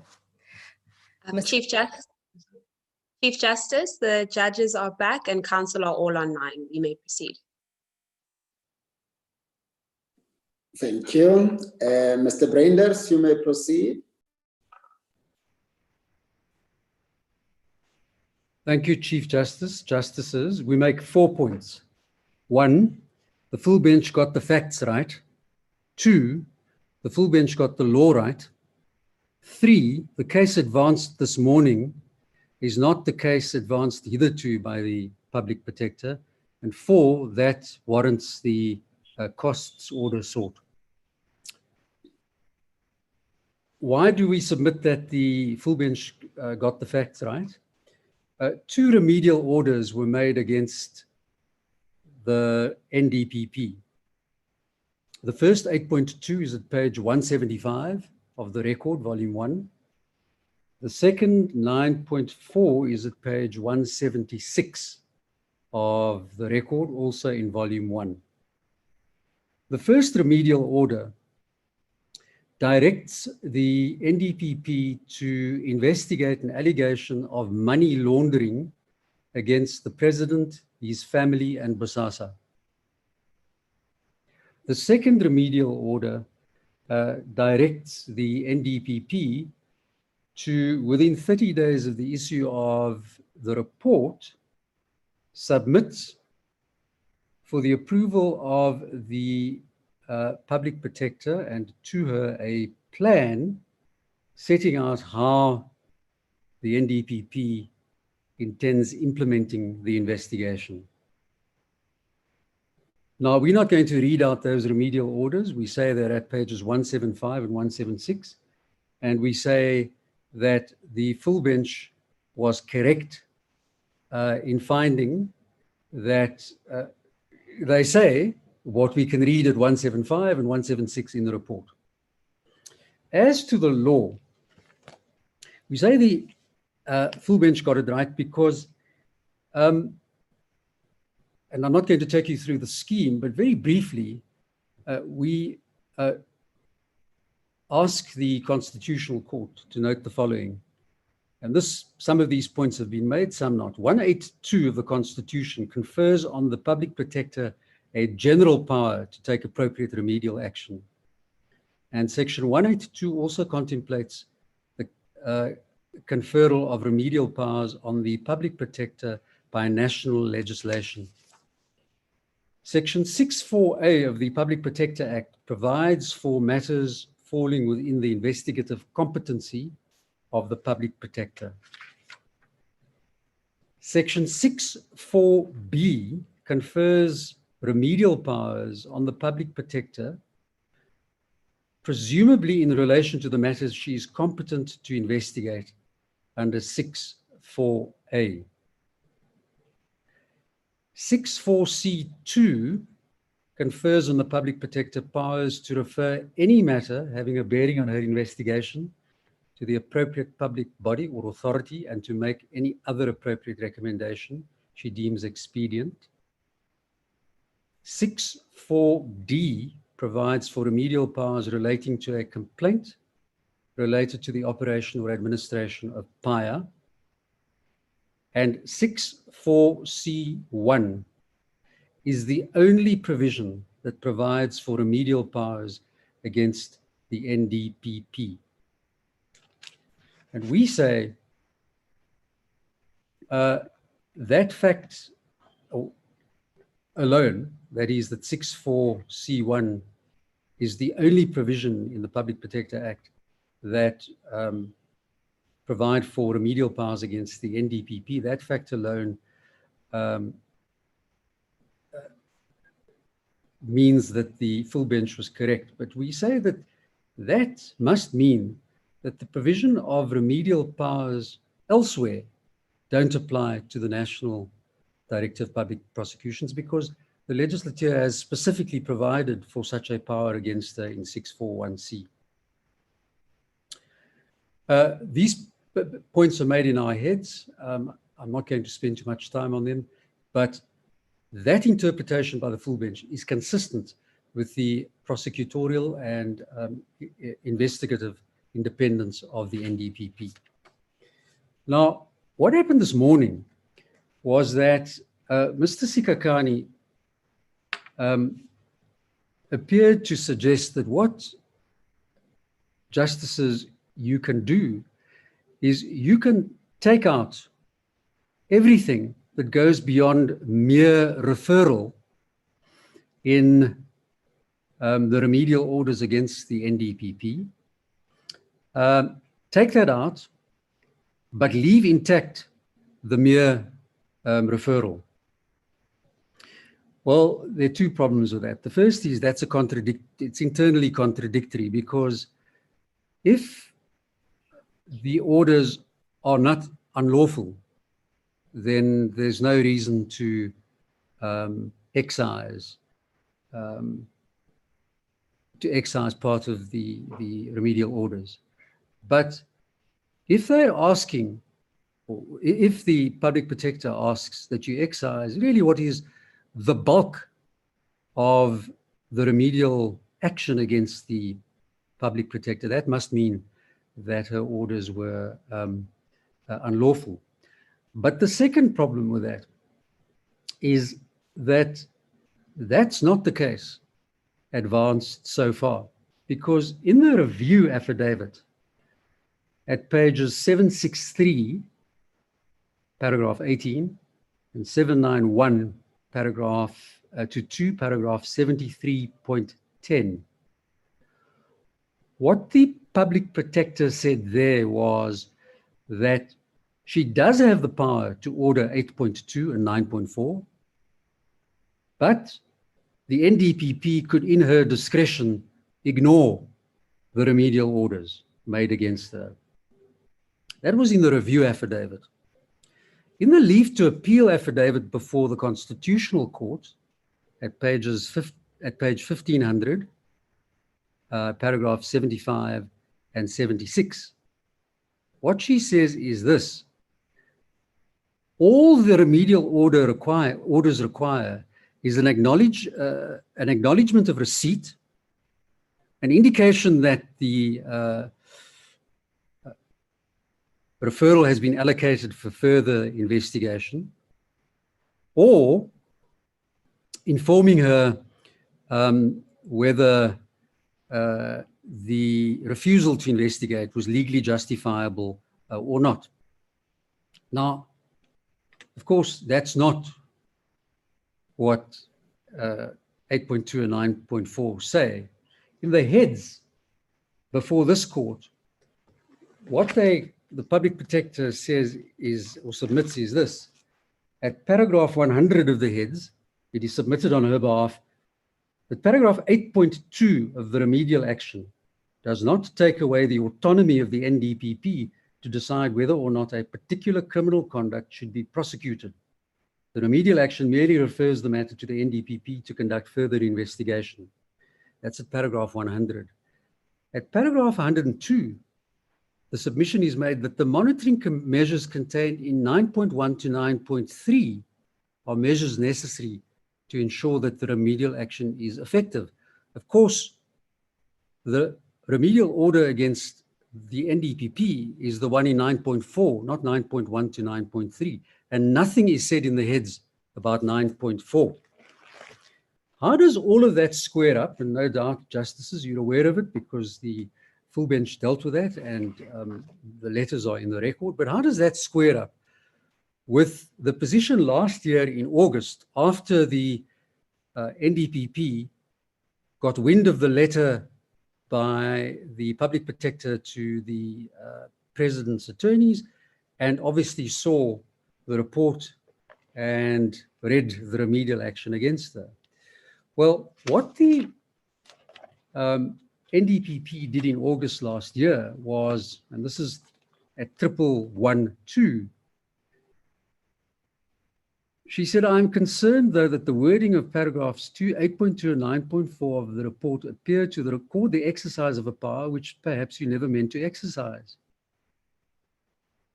At 6, she says, "I have received correspondence between you and the attorneys of the president. In that exchange, you have agreed to stay the remedial action in the report, except for that in paragraph 8.2 and the monitoring mechanism in 9.4. And then she asks that the public protector clarify, and she says, "For that reason, I ask you, please urgently confirm in writing whether you simply meant to notify the NDPP of your opinion that an offence has been committed. And if that is so, please move the wording accordingly." Well, we know what the letter says. It rebuffs that request in no uncertain terms and says, you must comply. with the remedial orders, and her office records that her power to order remedial action includes the power to direct the manner of its implementation, and refuses the request to clarify that despite the wording of the remedial directives, she intended only to notify the NDPP of her suspicion of the crime as contemplated by 64C1. So the NDPP is dragged through. She's got to go to court, as she says, because she can't simply ignore, and we know that after the Nkandla judgment, the NDPP is right about that. She can't simply ignore the remedial orders. So she has to go to court. She's dragged through the review, and then she's dragged through an appeal against the full bench, the decision of the full bench, which is correct on the facts and the law. Only to hear at the Constitutional Court this morning that, well, there is a way around this. One can excise the bad and leave just the referral. Well, what we say this demonstrates or illustrates is that the public protector, as against the NDPP, has run an opportunistic and dishonest case. Because this could have been, what was submitted to the justices this morning could have been made clear a long time ago, and we could have avoided the expense and the time, keeping the justices in court till after 5 o'clock to wait for the NDPP's counsel to address them. We could have avoided all of that if that suggestion had been made much earlier, and if of course, the proposal was made to the full bench to make an order in those terms. That wasn't the case, and we therefore say, for those reasons, the personal costs order is justified, and we rely there on the SARB case, which confirmed that in the case of conduct of this nature, where it is opportunistic and dishonest, personal cost orders in punitive terms are justified. Those are submissions. Thank you, Mr. Brenders. Mr. Skakani. Thank you, Chief Justice. My learned colleague, Ms. Karachi, will do our short reply. Thank you. Yes, Ms. Karachi. Thank you, Chief Justice, Justice of the Court. Chief Justice, in reply, we intend to address the court on 6 issues. And I start with the first. The first is in respect of leave to appeal. And we submit, Chief Justice, that the importance of the constitutional issues that arise in this case cannot be overemphasized. We submit that it is in the interest of justice, and we submit that there are exceptional circumstances. And this is why. Chief Justice, what we are dealing with in this matter is a breach of a constitutional obligation by the President, a breach of Section 96 of the Constitution. We are dealing with an interpretation of Section 182 of the Constitution, and in particular, whether the public protector went beyond her jurisdiction. We are dealing with accountability and the enforcement of Section 96 of the Constitution. And ultimately, Chief Justice, we are dealing with a dispute between organs of state, dispute between the public protector, the President, and the National Assembly. And for these reasons, we submit that leave to appeal should be granted. Chief Justice, then that takes me to the second issue, which is the mistake of law, or the standard that was applied in relation to the misleading of the National Assembly. And we submit in this regard with respect that there was no conflation of concepts. So when my learned friend on behalf of the President says that the public protector doesn't explain the different references in her report to willful or deliberate or inadvertent, that's incorrect, Chief Justice. Clearly in her answering affidavit at volume 8 on page 85, this is addressed, and she admits that it's a mistake, that she made a mistake to making those references to willful, to deliberate and inadvertent.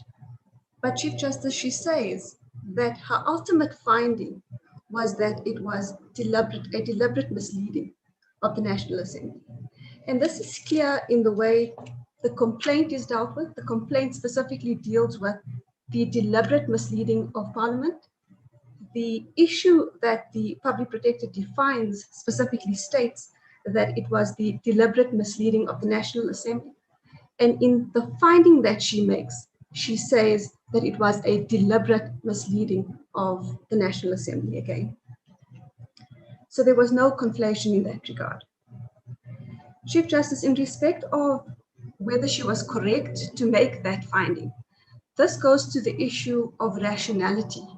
And if one goes back to her report, she says specifically that you need to look at Section 96 of the Constitution and whether the President's conduct was consistent with his office. And that goes to the rationality of that decision. Furthermore, if we look at the facts before her, it was the question that was posed in the National Assembly. The President says that in the heat of the moment, he gives a response. A couple of days later, he comes back and he gives a written correction. He corrects what he says in the National Assembly on the 6th of November. And the President further states that he was not aware of the donation, and that he was not involved in the CR17 campaign.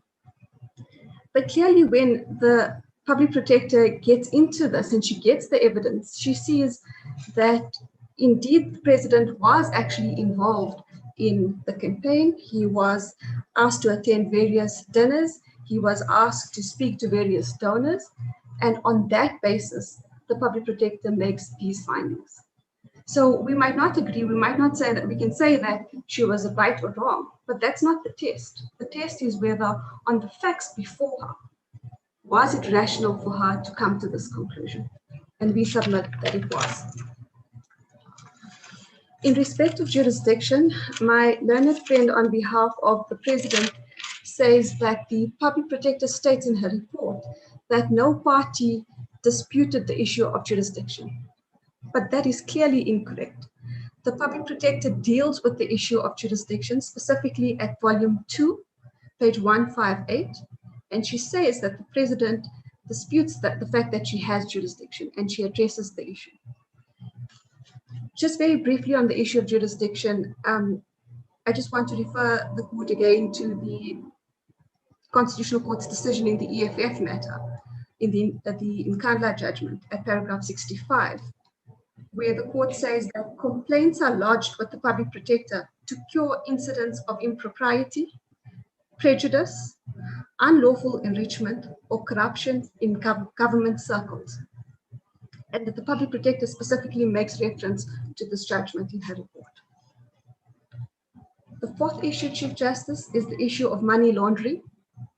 And we submit that the Public Protector did not make an incorrect reference to the Act. What she does in her report is she looks at the issue of corruption in terms of the Prevention and Combating of Corrupt Activities Act, and she specifically says that what's important is the link between corrupt activities and money laundering. And that's how she addresses the issue. But she specifically states that she is not going to make any findings in this regard, and that she's going to refer this matter to the relevant authority. And that we find at volume 2, page 165, paragraph 5.4.22. So we submit that there was no reckless determination in this regard. On the fifth issue, Chief Justice, in respect of audi, we submit that one cannot apply a mechanical approach. So one cannot say in every respect where there's remedial action that audi must be given. We must consider these aspects in the light of what the Public Protector Act requires. And we submit that it's case specific and that you need to look at the facts of every case. In this case, we submit that the President was given audi in respect of the substance of her findings. And we submit that that was enough. The counsel on behalf of the amicus says that what is necessary is the duty to listen fairly. And we submit that this is exactly what the public protector did. She demonstrated what her findings were. She even forewarned the president that she would refer these matters to the relevant authorities. And we submit on the facts of this case that that was sufficient.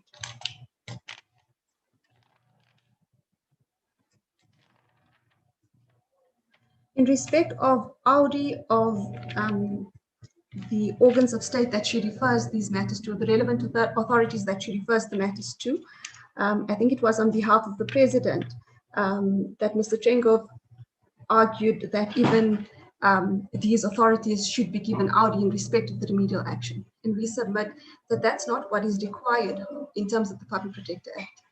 The relevant authorities are not implicated persons in this regard. And then finally, on the sixth issue, before I get to costs, is the issue of remedial action. And we submit that the remedial action does not direct the National Director of Public Prosecutions or the Speaker to perform functions that are left to their discretion. That remains. And what is necessary is to consider her remedial action in the context of what this court held in the Nkandla judgment again. And this is specifically dealt with from paragraph 65, 67, and 68 of the judgment. I'm not going to read it again, but I ask that the court consider these paragraphs when considering the remedial action. In respect of the Speaker, we submit that it was rational for the Public Protector to refer this matter to the Joint Committee for consideration. That is the relevant authority that has to consider a breach of the code. Again, it's not a question of whether she was right or wrong in this regard. It was whether it was rational for her to come to that conclusion. And then in respect of the NDPP, the Public Protector states several times in her report that she is referring the matter to the NDPP for investigation in terms of section 64C1 of the Public Protector Act. That then takes me to the issue of costs. Now, the NDPP seeks costs against the Public Protector in her personal capacity, and they say that there are no prospects. I'm sorry, Ms. Karachi. Yes, Justice Jackson. Can you clarify for me, what is the source of the Public Protector's power to issue a supervisory order? It's section 6, Chief Justice Director, just to clarify the question. Is it when you say that she's allowed to refer the matter to the relevant authority for investigation? To say, report back to me. I want to see what you are doing in implementing what I've asked you to do. That goes remember, to Justice Director, yes. Remember in relation to courts, that question had to be determined specifically. I think in the matter that dealt with the provision of never appeal,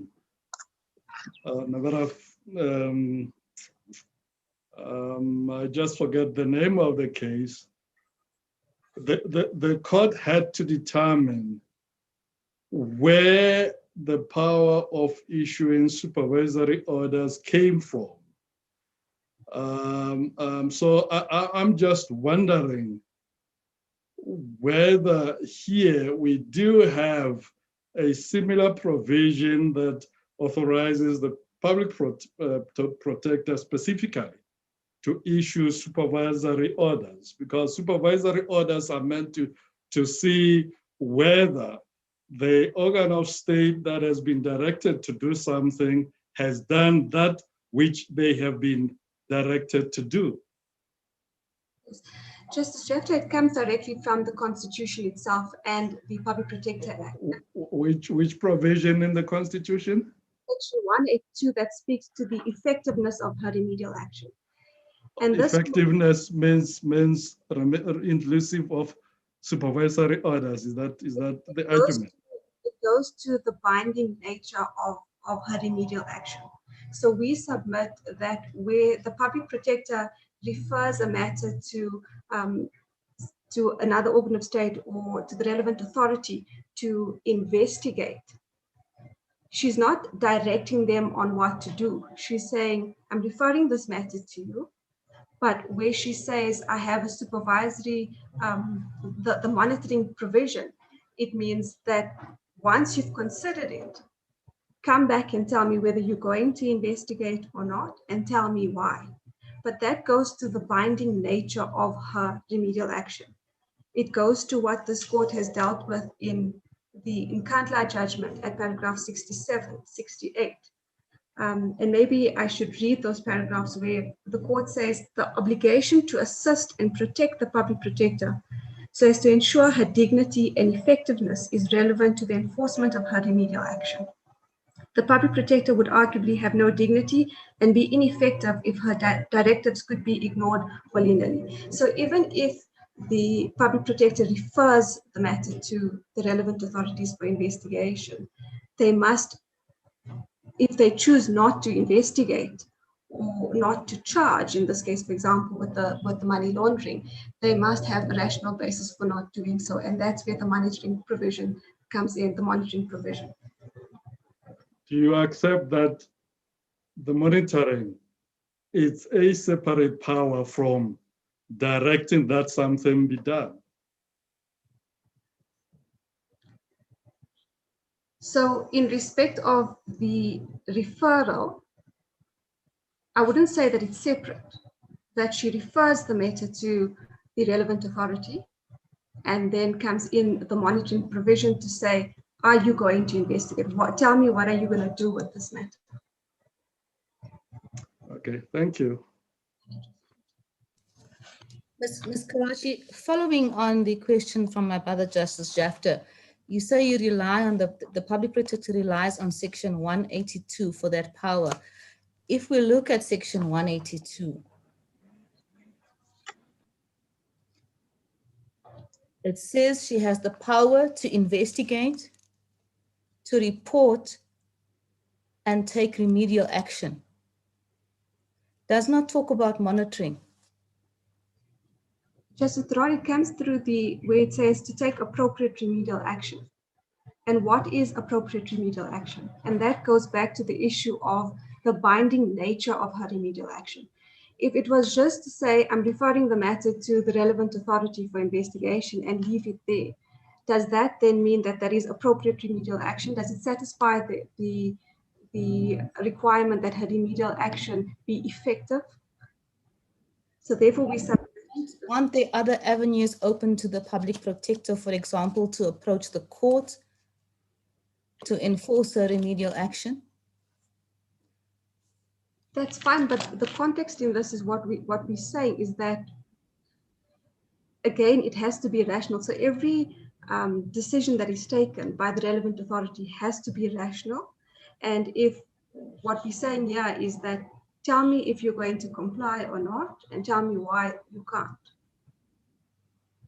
Yes. Thank you, Ms. Karachi. On the issue of costs, again, we submit that there was no crass error in what the public protector did in her investigation, that there is no justification for a personal cost order as contended for by the NDPP, and there is no justification for a punitive cost order either. Ms. Karachi? Yes, Justice Brown. In August last year, I think it was last year, when the NDPP wrote to the public protector to ask her to clarify what she means. If the public protector had given the response today that was given by the Public Protectors Council, Senior Counsel this morning, the NDPP would not be here today. Would you agree with that? Justice Theron, just to clarify, is it in respect of where my learned senior said that the court is then allowed to just refer the matter with any further provisions? Yes, exactly that the remedial action must be taken as a referral to the NDPP, not an instruction as to what the NDPP must do and how the national director must carry out that. So if the public protector had responded in that way as your leader had this morning, the NDPP would not be in court today. There's two issues, Justice Theron. The first is whether what the public protector did in respect of her remedial action was unlawful, and we submit that it wasn't.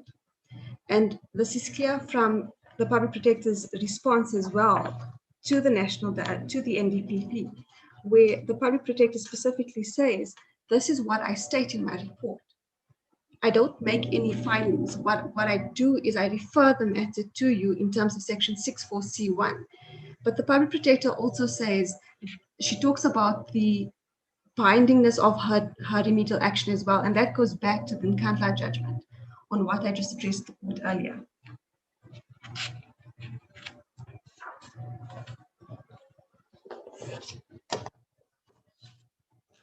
Thank you, Chief Justice. Those are our submissions. We ask that leave to appeal be granted and that the appeal itself be upheld with cost.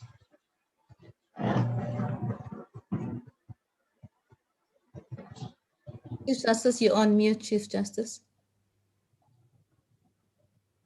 Thank you so much, Justice Theron. Mr. Semenya?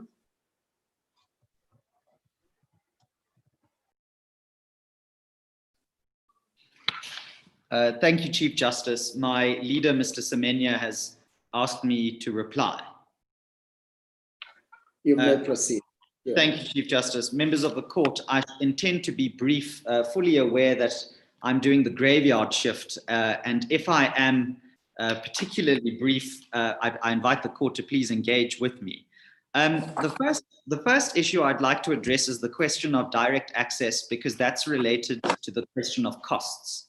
If I understand what my learned friend, Mr. Trengove, said in respect of Amabungane's challenge, if it is dismissed on the merits, I understand him to have said that Amabungane's application can be dismissed on the merits, but that BioWatch would apply and they would be immunized from an adverse costs order.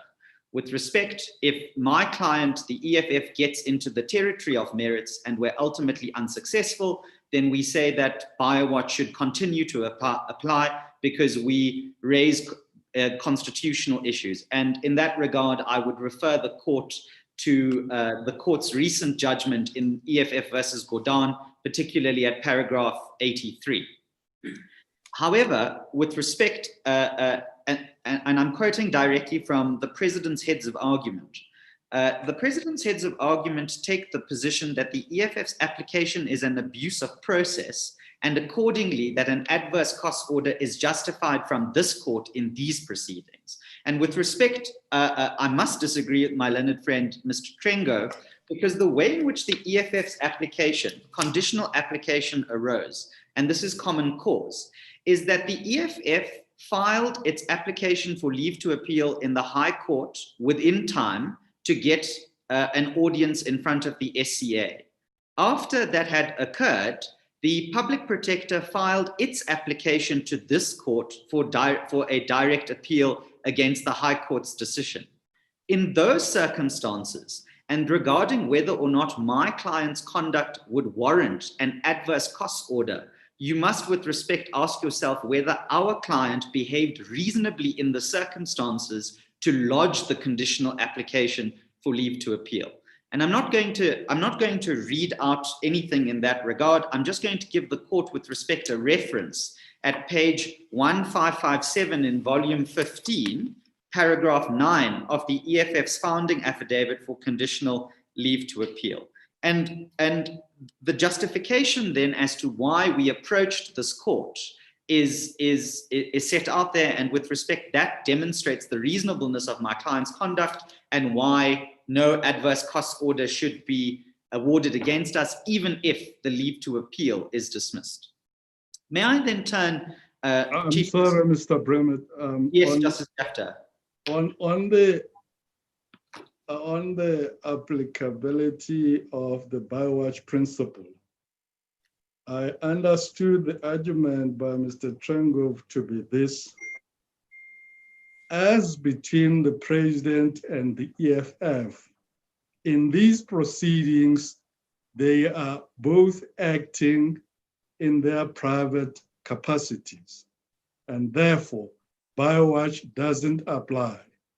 You would recall that Biowatch applies where, on the one hand, the party is a state party, and on the other, it is a private party. In those circumstances, if the private party loses, it should not be ordered to pay costs. If it wins against the state should pay the cost of the private party. So he says, here we have two private parties to which the principle of Biowatch doesn't apply. What's your response to that? With respect, Justice Jafta, it's not my response, but it is the response of the court in the recent Godan matter, where almost exactly on point, the court said, regardless of the EFF's motivation to involve itself in these proceedings, as a private party seemingly acting in the public interest, it pursues arguments of genuine constitutional concern. Now, with respect to my learned friend, Mr. Trengrove's submission, he might attack my client as abusing the process to try and leapfrog and get here in the appeal. And he might attack Amabungane as prematurely raising its case. But with respect, it cannot be correct that our client falls outside of not pursuing constitutional arguments of genuine concern. What our client has come to you to clarify with respect, Justice Jafta, is the remit of the powers of the public protector, whether or not the president was under a duty to disclose, how Section 7(9)(a) should be interpreted. So even if, Justice Jafta, if I may finish, even if we are a private party, the point that we make is that in the instance of an adverse costs order, we should be immunized from that. But otherwise, the ordinary rules would apply, because if my client succeeds in front of you, then it succeeds on the appeal with respect. And so it should be entitled to its costs. No, but the nuance of the submission is that the president here acts as a private person.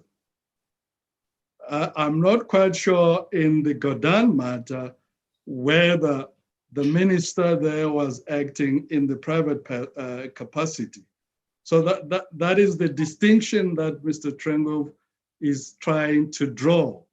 Not that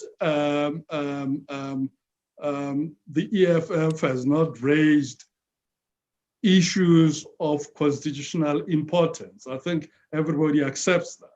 But he says, if issues of constitutional importance have been raised in a fight between two private persons or private litigants, Biowatch doesn't apply.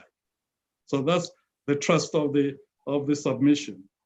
With respect, Justice Jafta, I'm just looking at the head note of the EFF judgment I referred to, and in that particular instance, it was obviously Minister Godan was cited in his personal capacity and not in his ex officio capacity.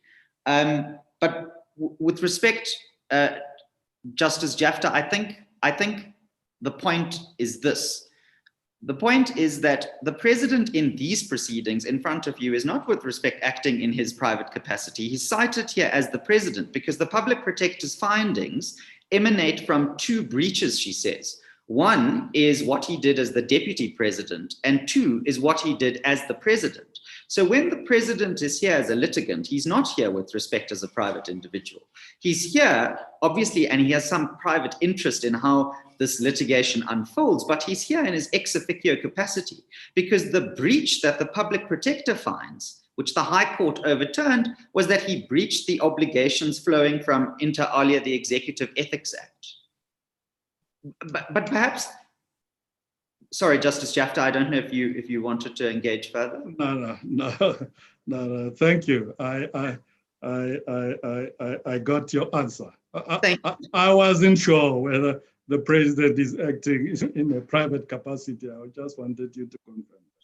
I think it is in his official capacity, Justice Jafta, but perhaps that question that you raise in the context of costs is an appropriate segue into the issue of jurisdiction and whether or not the public protector had the right to engage in this debate in the first place. Because you'll remember what happens in the High Court with respect is the High Court says there's this magic line that exists where after a certain point, things that happen within the ANC or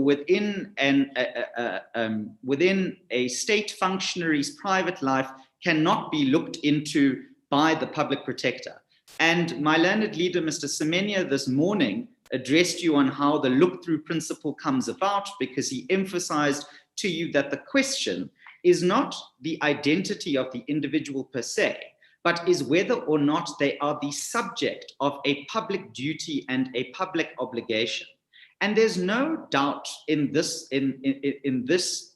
proceedings that the president, both in his current and his former capacity, was obligated not only by Section 96 of the Constitution, but he was also obligated by the Executive Ethics Act and the Executive Ethics Code to not put himself in a position of an actual conflict or a perceived conflict. And the point that we make to you very simply, the members of the court, is this, is that if that artificial line were to be correct on the High Court's reasoning, then that would fundamentally undermine the public protector's ability to see whether or not a breach has been established. And I think it's important to bear in mind that the distinction here is not as simple as my learned friend, Mr. Trengove, attempted to say, where he said, you know, if that's the case, then the public protector can start in investigating politicians' elections to church committees or whatever the case might be. That's not the case.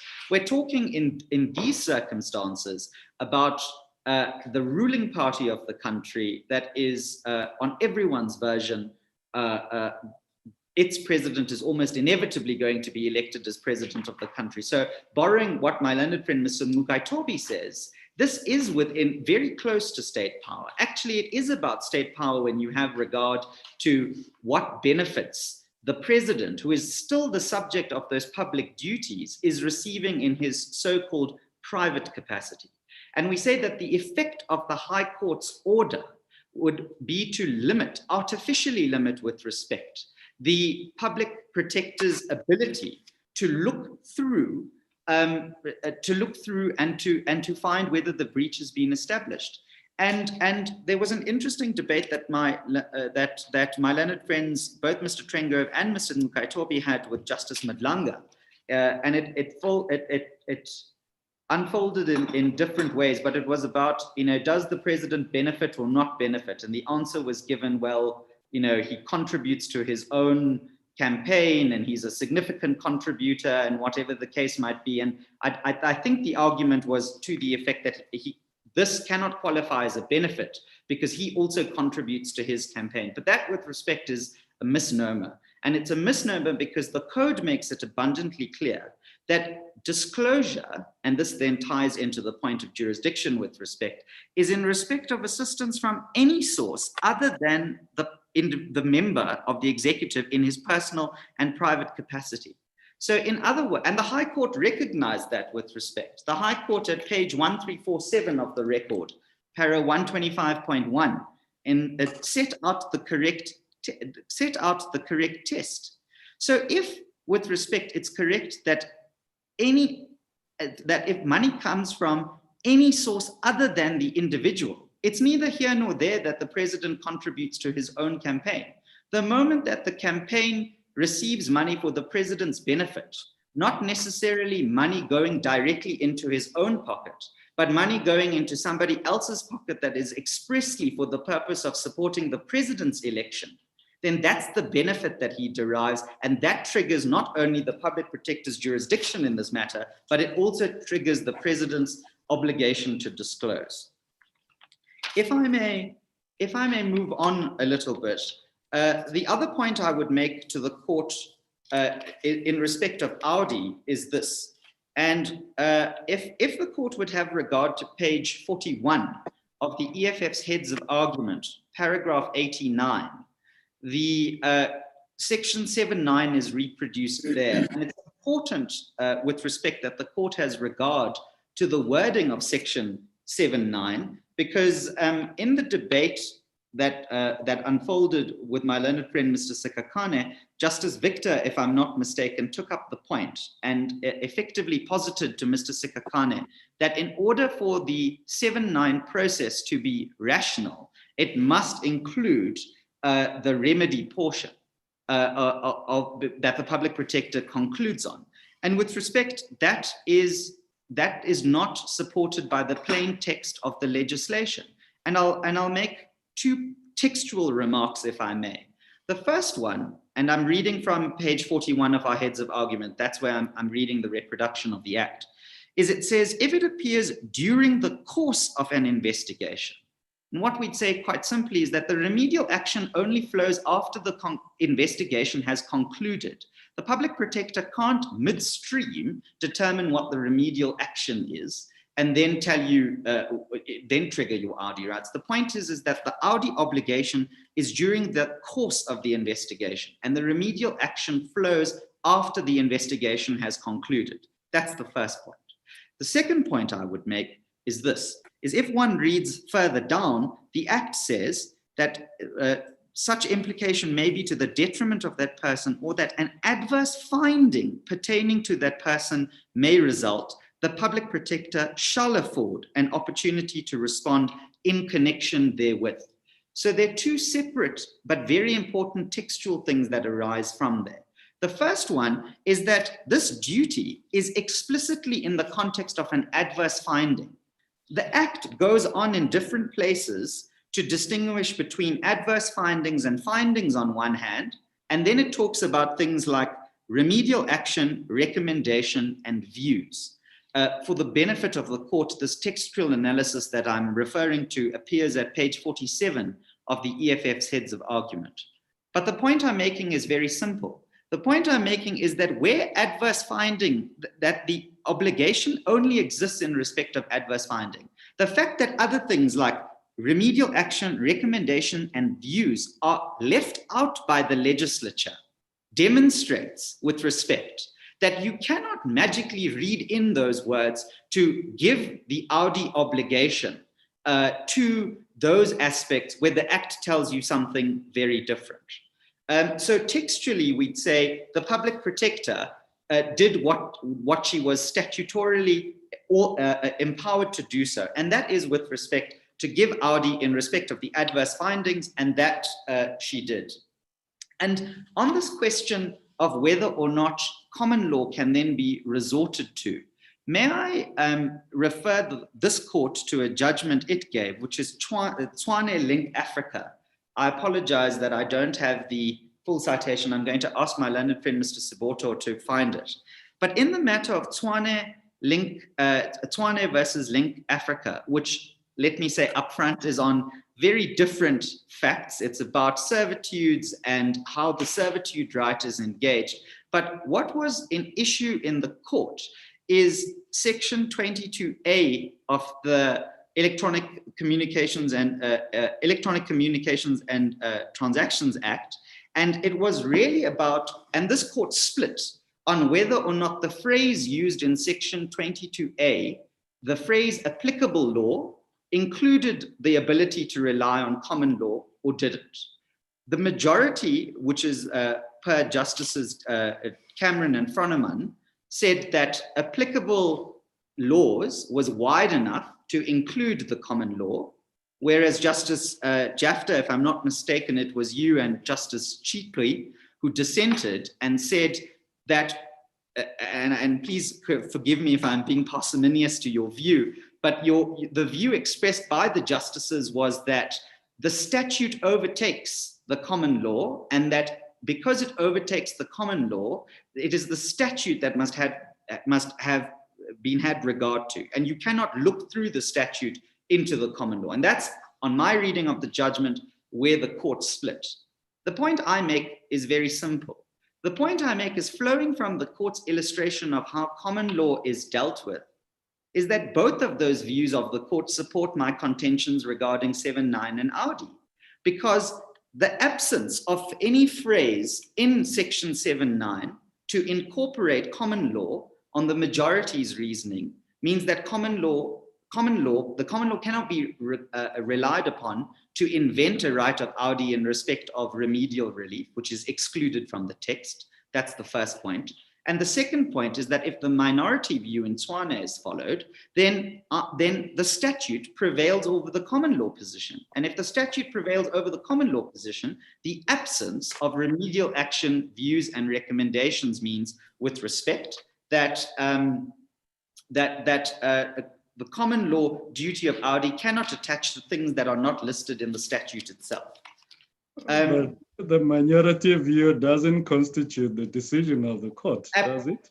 And no, it doesn't. But I suppose I'm snatching at a bargain and attempting to say that if the court chooses to follow either the majority or the minority, Justice Jafta, that's the approach taken by the court in respect of the interpretation of that particular section supports my submission, which is that you cannot simply wish words into the statute in which to found an obligation or a duty or a right where the legislature has explicitly excluded that.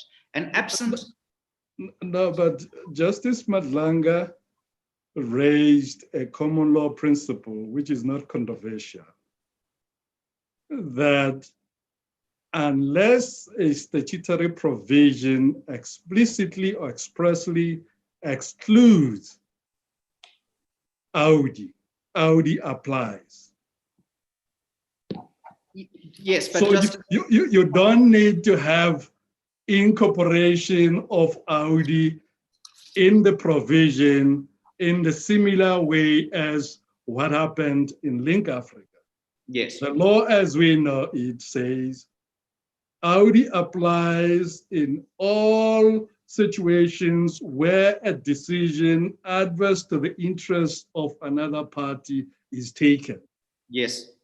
So Link Africa doesn't help your case, does it?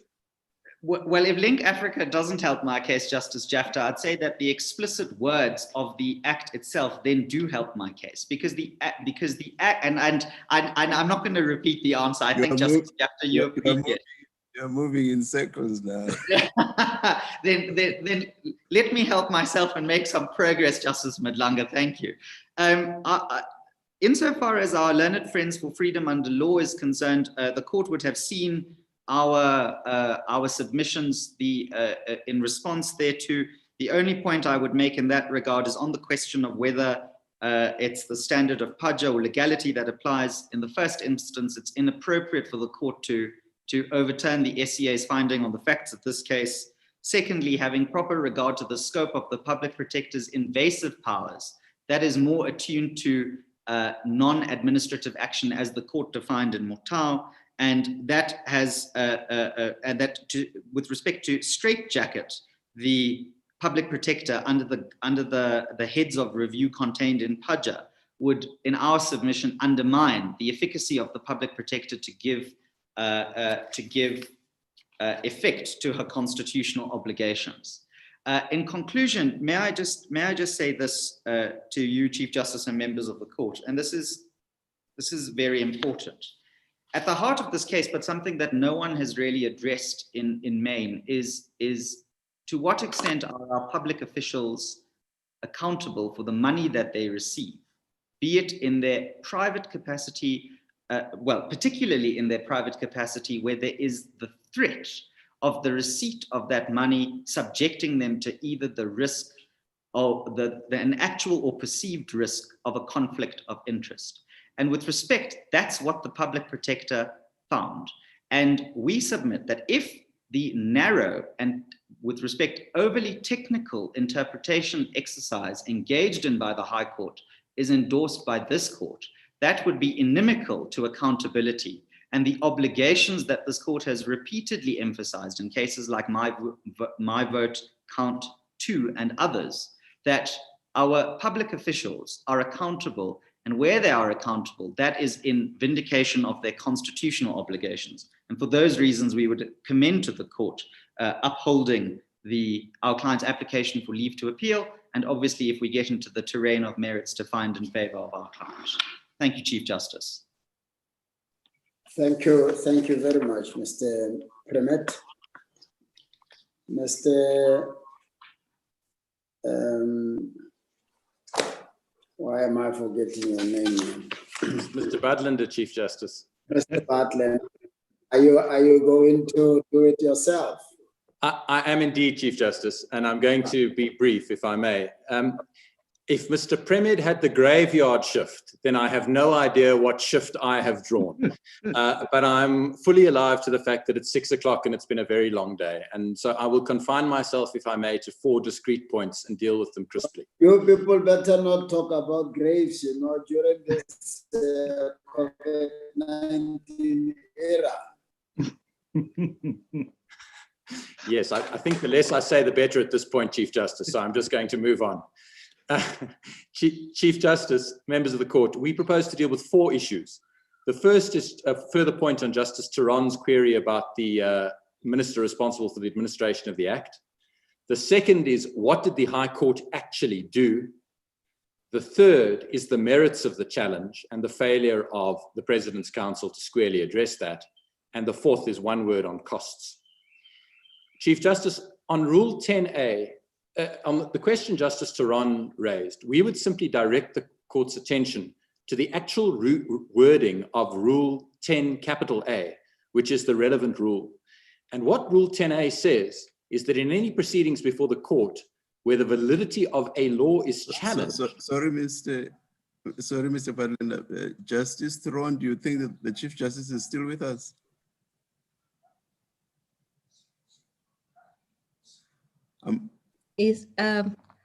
I think we may have lost him, Justice Matlanga. Then Justice Jafta, do you take over, or do we? I suppose we should carry on. Yes.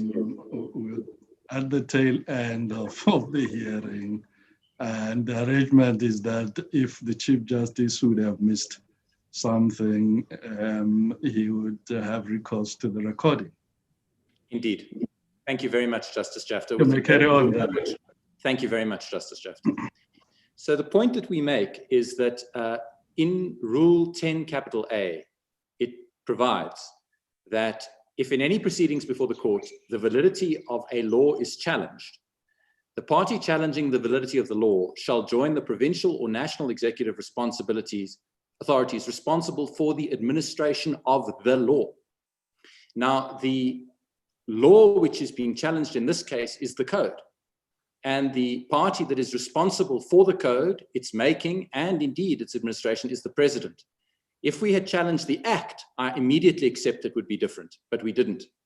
And so we submit with great respect that the concern about the assignment of the power to deal with that, the concern about the assignment doesn't apply here, and there's no difficulty in that regard. And that perhaps explains why the president didn't at any stage take the point or even embrace it. The second point then is, what did the High Court actually do? And the question that was posed, the critical one, is the one that was posed by the Chief Justice. The Chief Justice asked our learned friend, Mr. Trengove, but how could the High Court not have made an order? It had an application in front of it. Didn't it have to do something with it? And the answer, of course, is yes. And the answer given by our learned friend, Mr. Trengove, is, well, it might not have dealt with it because the condition didn't arise. But with great respect, that's not what the High Court found, and it's not what the High Court did. And you see that when you read the earlier portions of the High Court judgment. When you start with the High Court judgment in paragraphs 41 to 44, the High Court was acutely aware of the fact that this was a conditional application and that it would only ever reach the application and consider it if the condition was satisfied. And then at 112 to 128, the High Court deals with the question of whether the president was required to disclose the donations under the code. So that's 112 to 128. And we would commend to the court particularly 126 and 128 of the High Court judgment. I won't read them in full, but could I just read 128? Because what it said is, it says is as follows. What the president gained from the CR17 campaign was support for his candidature as an ANC president. So did the other members of the party whose candidatures were supported by the campaign. The nature of the benefit was to advance the internal party political power base of those candidates. It was not a financial benefit upon which one could place a value that was required to be disclosed. It would be irrational to equate the value of this indirect political benefit with the value of all donations received by the whole CR17 campaign, and to find that the president was under an obligation to disclose those donations. For this reason, the president was not obliged to make disclosure of the donations received by the CR17 campaign. Now, I'm not going to get into whether that finding was right or wrong, but because that's not the purpose of the Amabungani submission. But what it goes to, Justice Madlanga, is your question, which is, you rightly said to our learned friend, Mr. Trengove, but wasn't the finding that the condition did exist based on what was said at 194.1, and didn't that flow from the general principles laid out? And it does with respect. The High Court, rightly or wrongly, took the view that on a proper interpretation, these kinds of political party campaigns donations were not covered by the code. And that is why at 194.1, the High Court is absolutely express in what it says. It says, firstly, on the facts, it says, there's an absence of evidence that the president benefited personally, and the public protector could therefore not have rationally concluded that he breached the code. And then it says what it means. In other words, the effect of our finding is that the code did not require the disclosure of indirect benefits to members of the executive in the nature of party political campaign donations. It is this conclusion that Amabungani submits provides us with a basis to consider and decide their constitutional challenge to the code. And then the court goes on to deal with the constitutional challenge and the series of technical objections that are raised. If it had found that the condition was not satisfied, it would never have to deal with subsidiarity, with PIA, with any of those issues, because the condition would not have been satisfied. So we submit that what is clear is that the High Court did four things. It appreciated that the Amabungani application was conditional. You see that at 41 to 44. It finds that the condition was satisfied. You see that at 112 through to 128 and 194.1. It then considers whether the application was prevented by the technical objections, the subsidiarity, the PIA, etc. And you see that at 194 to 198. And then it concludes that because of those technical objections, the constitutional challenge, quote unquote, must be dismissed, but that it's dismissed not on the merits, but on a technical basis. And that's 195. And when you read it like that, the judgment is utterly coherent. We say it's wrong with respect, but it's clear what the High Court did, and it's clear that that was the issue. And if there were any doubt, and I say this with great caution, because I can anticipate the concern that will arise, you see it in the summary of the High Court's judgment that the High Court itself prepared. You see that on the first page of the judgment at 1296, where the High Court says, challenge to the constitutional validity of the executive code. Basis of the challenge is that if the code does not, there's a missing not, does not impose a duty of disclosure, it is constitutionally deficient. Executive Members Ethics Act does not contain a duty of disclosure. The code derives its authority from the act. Therefore, the challenge is misplaced. It must be directed at the act. Now, we say that's all wrong, but it's clear that that is the conclusion that it reached. So the suggestion that somehow the High Court didn't get into it, the High Court ducked the issue, the High Court didn't make an order, with great respect, is not correct. And on a fair reading of the High Court judgments, it's absolutely palpable what it did. So that brings us to the critical point, and that is the merits of the challenge. And I need to start with what my learned friend, Mr. Ngukai Tobi, said, because my learned friend took the court to what the facts were in this case. And he told the court that what had happened was that the president had donated 35 million rand to the campaign, and that the president ultimately got back 20 million by way of repayment of a loan. And therefore he put in 15 million rand. And so he said with a flourish, how could he have benefited from the donations when he himself had put in 15 million rand? But with great respect, it was Justice Madlanga that asked the question correctly. He said, but doesn't that make clear that but for the donation to the CR17 campaign, he would have been 20 million rand out of pocket? And of course he would have been. If the CR17 campaign hadn't raised that 20 million rand, the president wouldn't have been paid back. and he would have been 20 million rand out of pocket. Now, I accept that that wasn't the reasoning of the public protector neatly. We're not debating the review. And I accept that perhaps the code is not sufficiently clear that that amounts to a benefit. That's not the debate we're having either.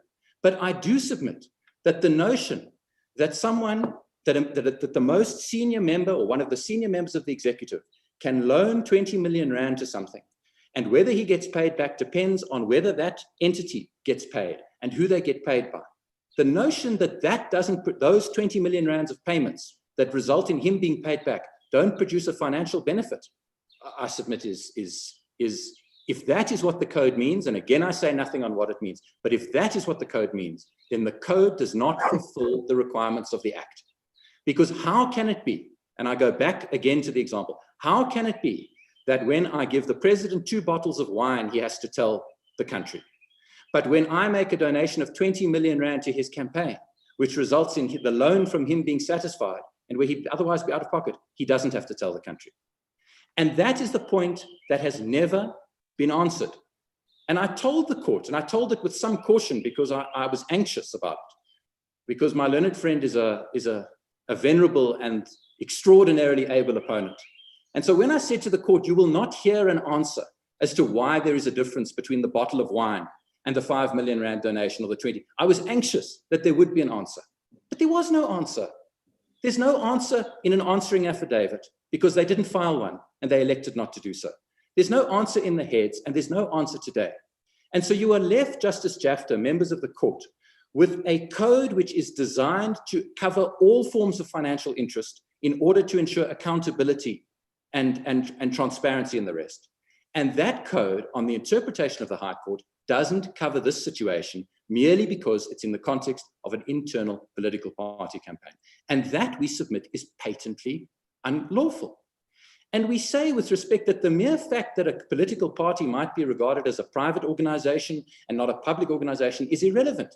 The same would apply, let me say, if it was a golf club. If I want to go and run for president of the Parkview Golf Club and I'm a member of the executive and I get someone to pay 5 million rand towards my campaign for the presidency of the Parkview Golf Club because it's a very prestigious organization, that's a benefit.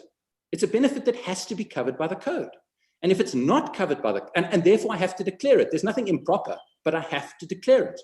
And if the code doesn't require me to declare it, merely because it happens to be outside the realm of what happens in the state, or merely because it happens in a political party campaign, then the code is not fit for purpose. It doesn't meet the jurisdictional requirements of Section 2.1 of the Act and Section 2.2 of the Act. And therefore, the president, not this president, the acting president 20 years ago, failed in his duty when he made the code. And that's unlawful. And the notion that somehow because it's private, it's exempt, that's exactly what a conflict of interest is. Conflict of interest normally arises where a politician or a member of the executive receives a benefit in their private capacity, which undermines their ability to deal with things or produces the risk of a public, produces the risk of a conflict of interest in relation to the public duties. So what we say with respect again is this: the President's Council is coy beyond measure about the question of whether the code applies to political party donations for internal campaigns. You are told that the CR17 campaign is not typical. Well, that may or may not be the case, but it's not even made clear by the President whether it applies to typical campaigns, 1 or 2 people. So there's utter coyness on whether it applies. But we say one of 2 things is true. Either it does apply, in which case my client's challenge ends because we accept it's conditional, or it doesn't apply, in which case my client's challenge has to be decided, and it has to be decided on the basis that it's never been answered. Not in fact, because there was no affidavit, and not in law, because you've never had an explanation as to how Section 2.2 of the Ethics Act could be met properly by an ethics code which doesn't deal with a 20 million rand donation or a 5 million rand donation, but does deal with 350 rands worth of wine. So we submit, Justice Jafta, that there's been no substantive answer to the question, and the question is not some obscure, irrational one. The question is of profound significance. It's about whether members of the executive all over the country, in every province, whether when they run for office internally and they get substantial sums of money donated to their campaigns or their slates campaigns, whether they have to disclose. And it's hard to imagine an issue of higher constitutional importance. And it shouldn't be decided on the technical basis that the High Court did. For all of the reasons I've articulated, when you focus on the correct lens, those points are no good. It should be decided on the merits. And that is what we ask this court to do. Very lastly, on the question of costs, we note that our learned friend, Mr. Trengove, has now no longer sought costs. But I do need to say something about that point. In the answering affidavit in this court, the President's attorney described my client's application for leave to appeal as being patently false and disingenuous. That's in the supplementary bundle, page 1693, paragraph 35. The President's attorney described my client's application as being manifestly inappropriate and an abusive process. That's the supplementary bundle 1703, paragraph 67. And the President's attorney referred to BioWatch and said that the BioWatch shield had been forfeited. Now that is an extraordinarily serious thing to say. In our answer in our heads, we dealt with it in detail in paragraph 69. And we explained why those complaints were utterly untenable. And what we said was in 69.8, in the circumstances, Amabungani respectfully requests that the President abandons his attempt to seek costs against it. If he does not do so, the issue will be addressed further in the hearing and the court will be asked to make clear that the President's stance is inappropriate. Now, anybody can make a mistake, as the President's counsel said. The affidavit could have been drafted over hastily. Things happen. But what comes back in answer to these heads? A set of heads signed by our learned friends, which says in paragraph 88, for those reasons we submit that Amabungani's application should be dismissed with costs. The application is an abusive process and is manifestly inappropriate. And then today, without explanation, our learned friend accepts that BioWatch applies and therefore there should be no costs. With great respect, Chief Justice, I see you are back. With great respect, Chief Justice, members of the court, that is not the way the President should be litigating against NGOs raising points of constitutional principle. An NGO with less courage than my client would have been cowed into withdrawing its application and seeking to settle to avoid the potential ruinous costs award. I don't know whether that was the intention of the President. I hope not. I hope it was inadvertent. I hope it was just careless. But it cannot be that the highest organs of state in this court can threaten adverse costs awards and then at the last moment retract from them without any explanation or apology. And we would ask the court, obviously not to award costs against us because none is sought, but to make clear that organs of state should think carefully before they engage in that. And certainly it should not act in a way that it's somehow a threat or somehow a sword of Damocles hanging over the heads of litigants. So for all of those reasons, Chief Justice, we ask that our application for leave to appeal is upheld, and we ask that the constitutional challenge is upheld with costs, including the costs of due counsel. But if the court is against us on either of those, then there should be no order as to costs and it should be dismissed. And at the very least, we say, the court should make clear that it does not endorse or declines to consider whether to endorse the propositions at paragraph 112 to 128 of the High Court judgment and at 194.1 of the High Court judgment about the interpretation of the ethics code. Because if it's going to endorse those, then it has to decide our constitutional challenge with respect. It can't have it both ways. Chief Justice, members of the court, those are our submissions. Thank you, Mr. Bartlander. Judgment is reserved and court adjourns. Today's proceedings have concluded. The host will now terminate the meeting.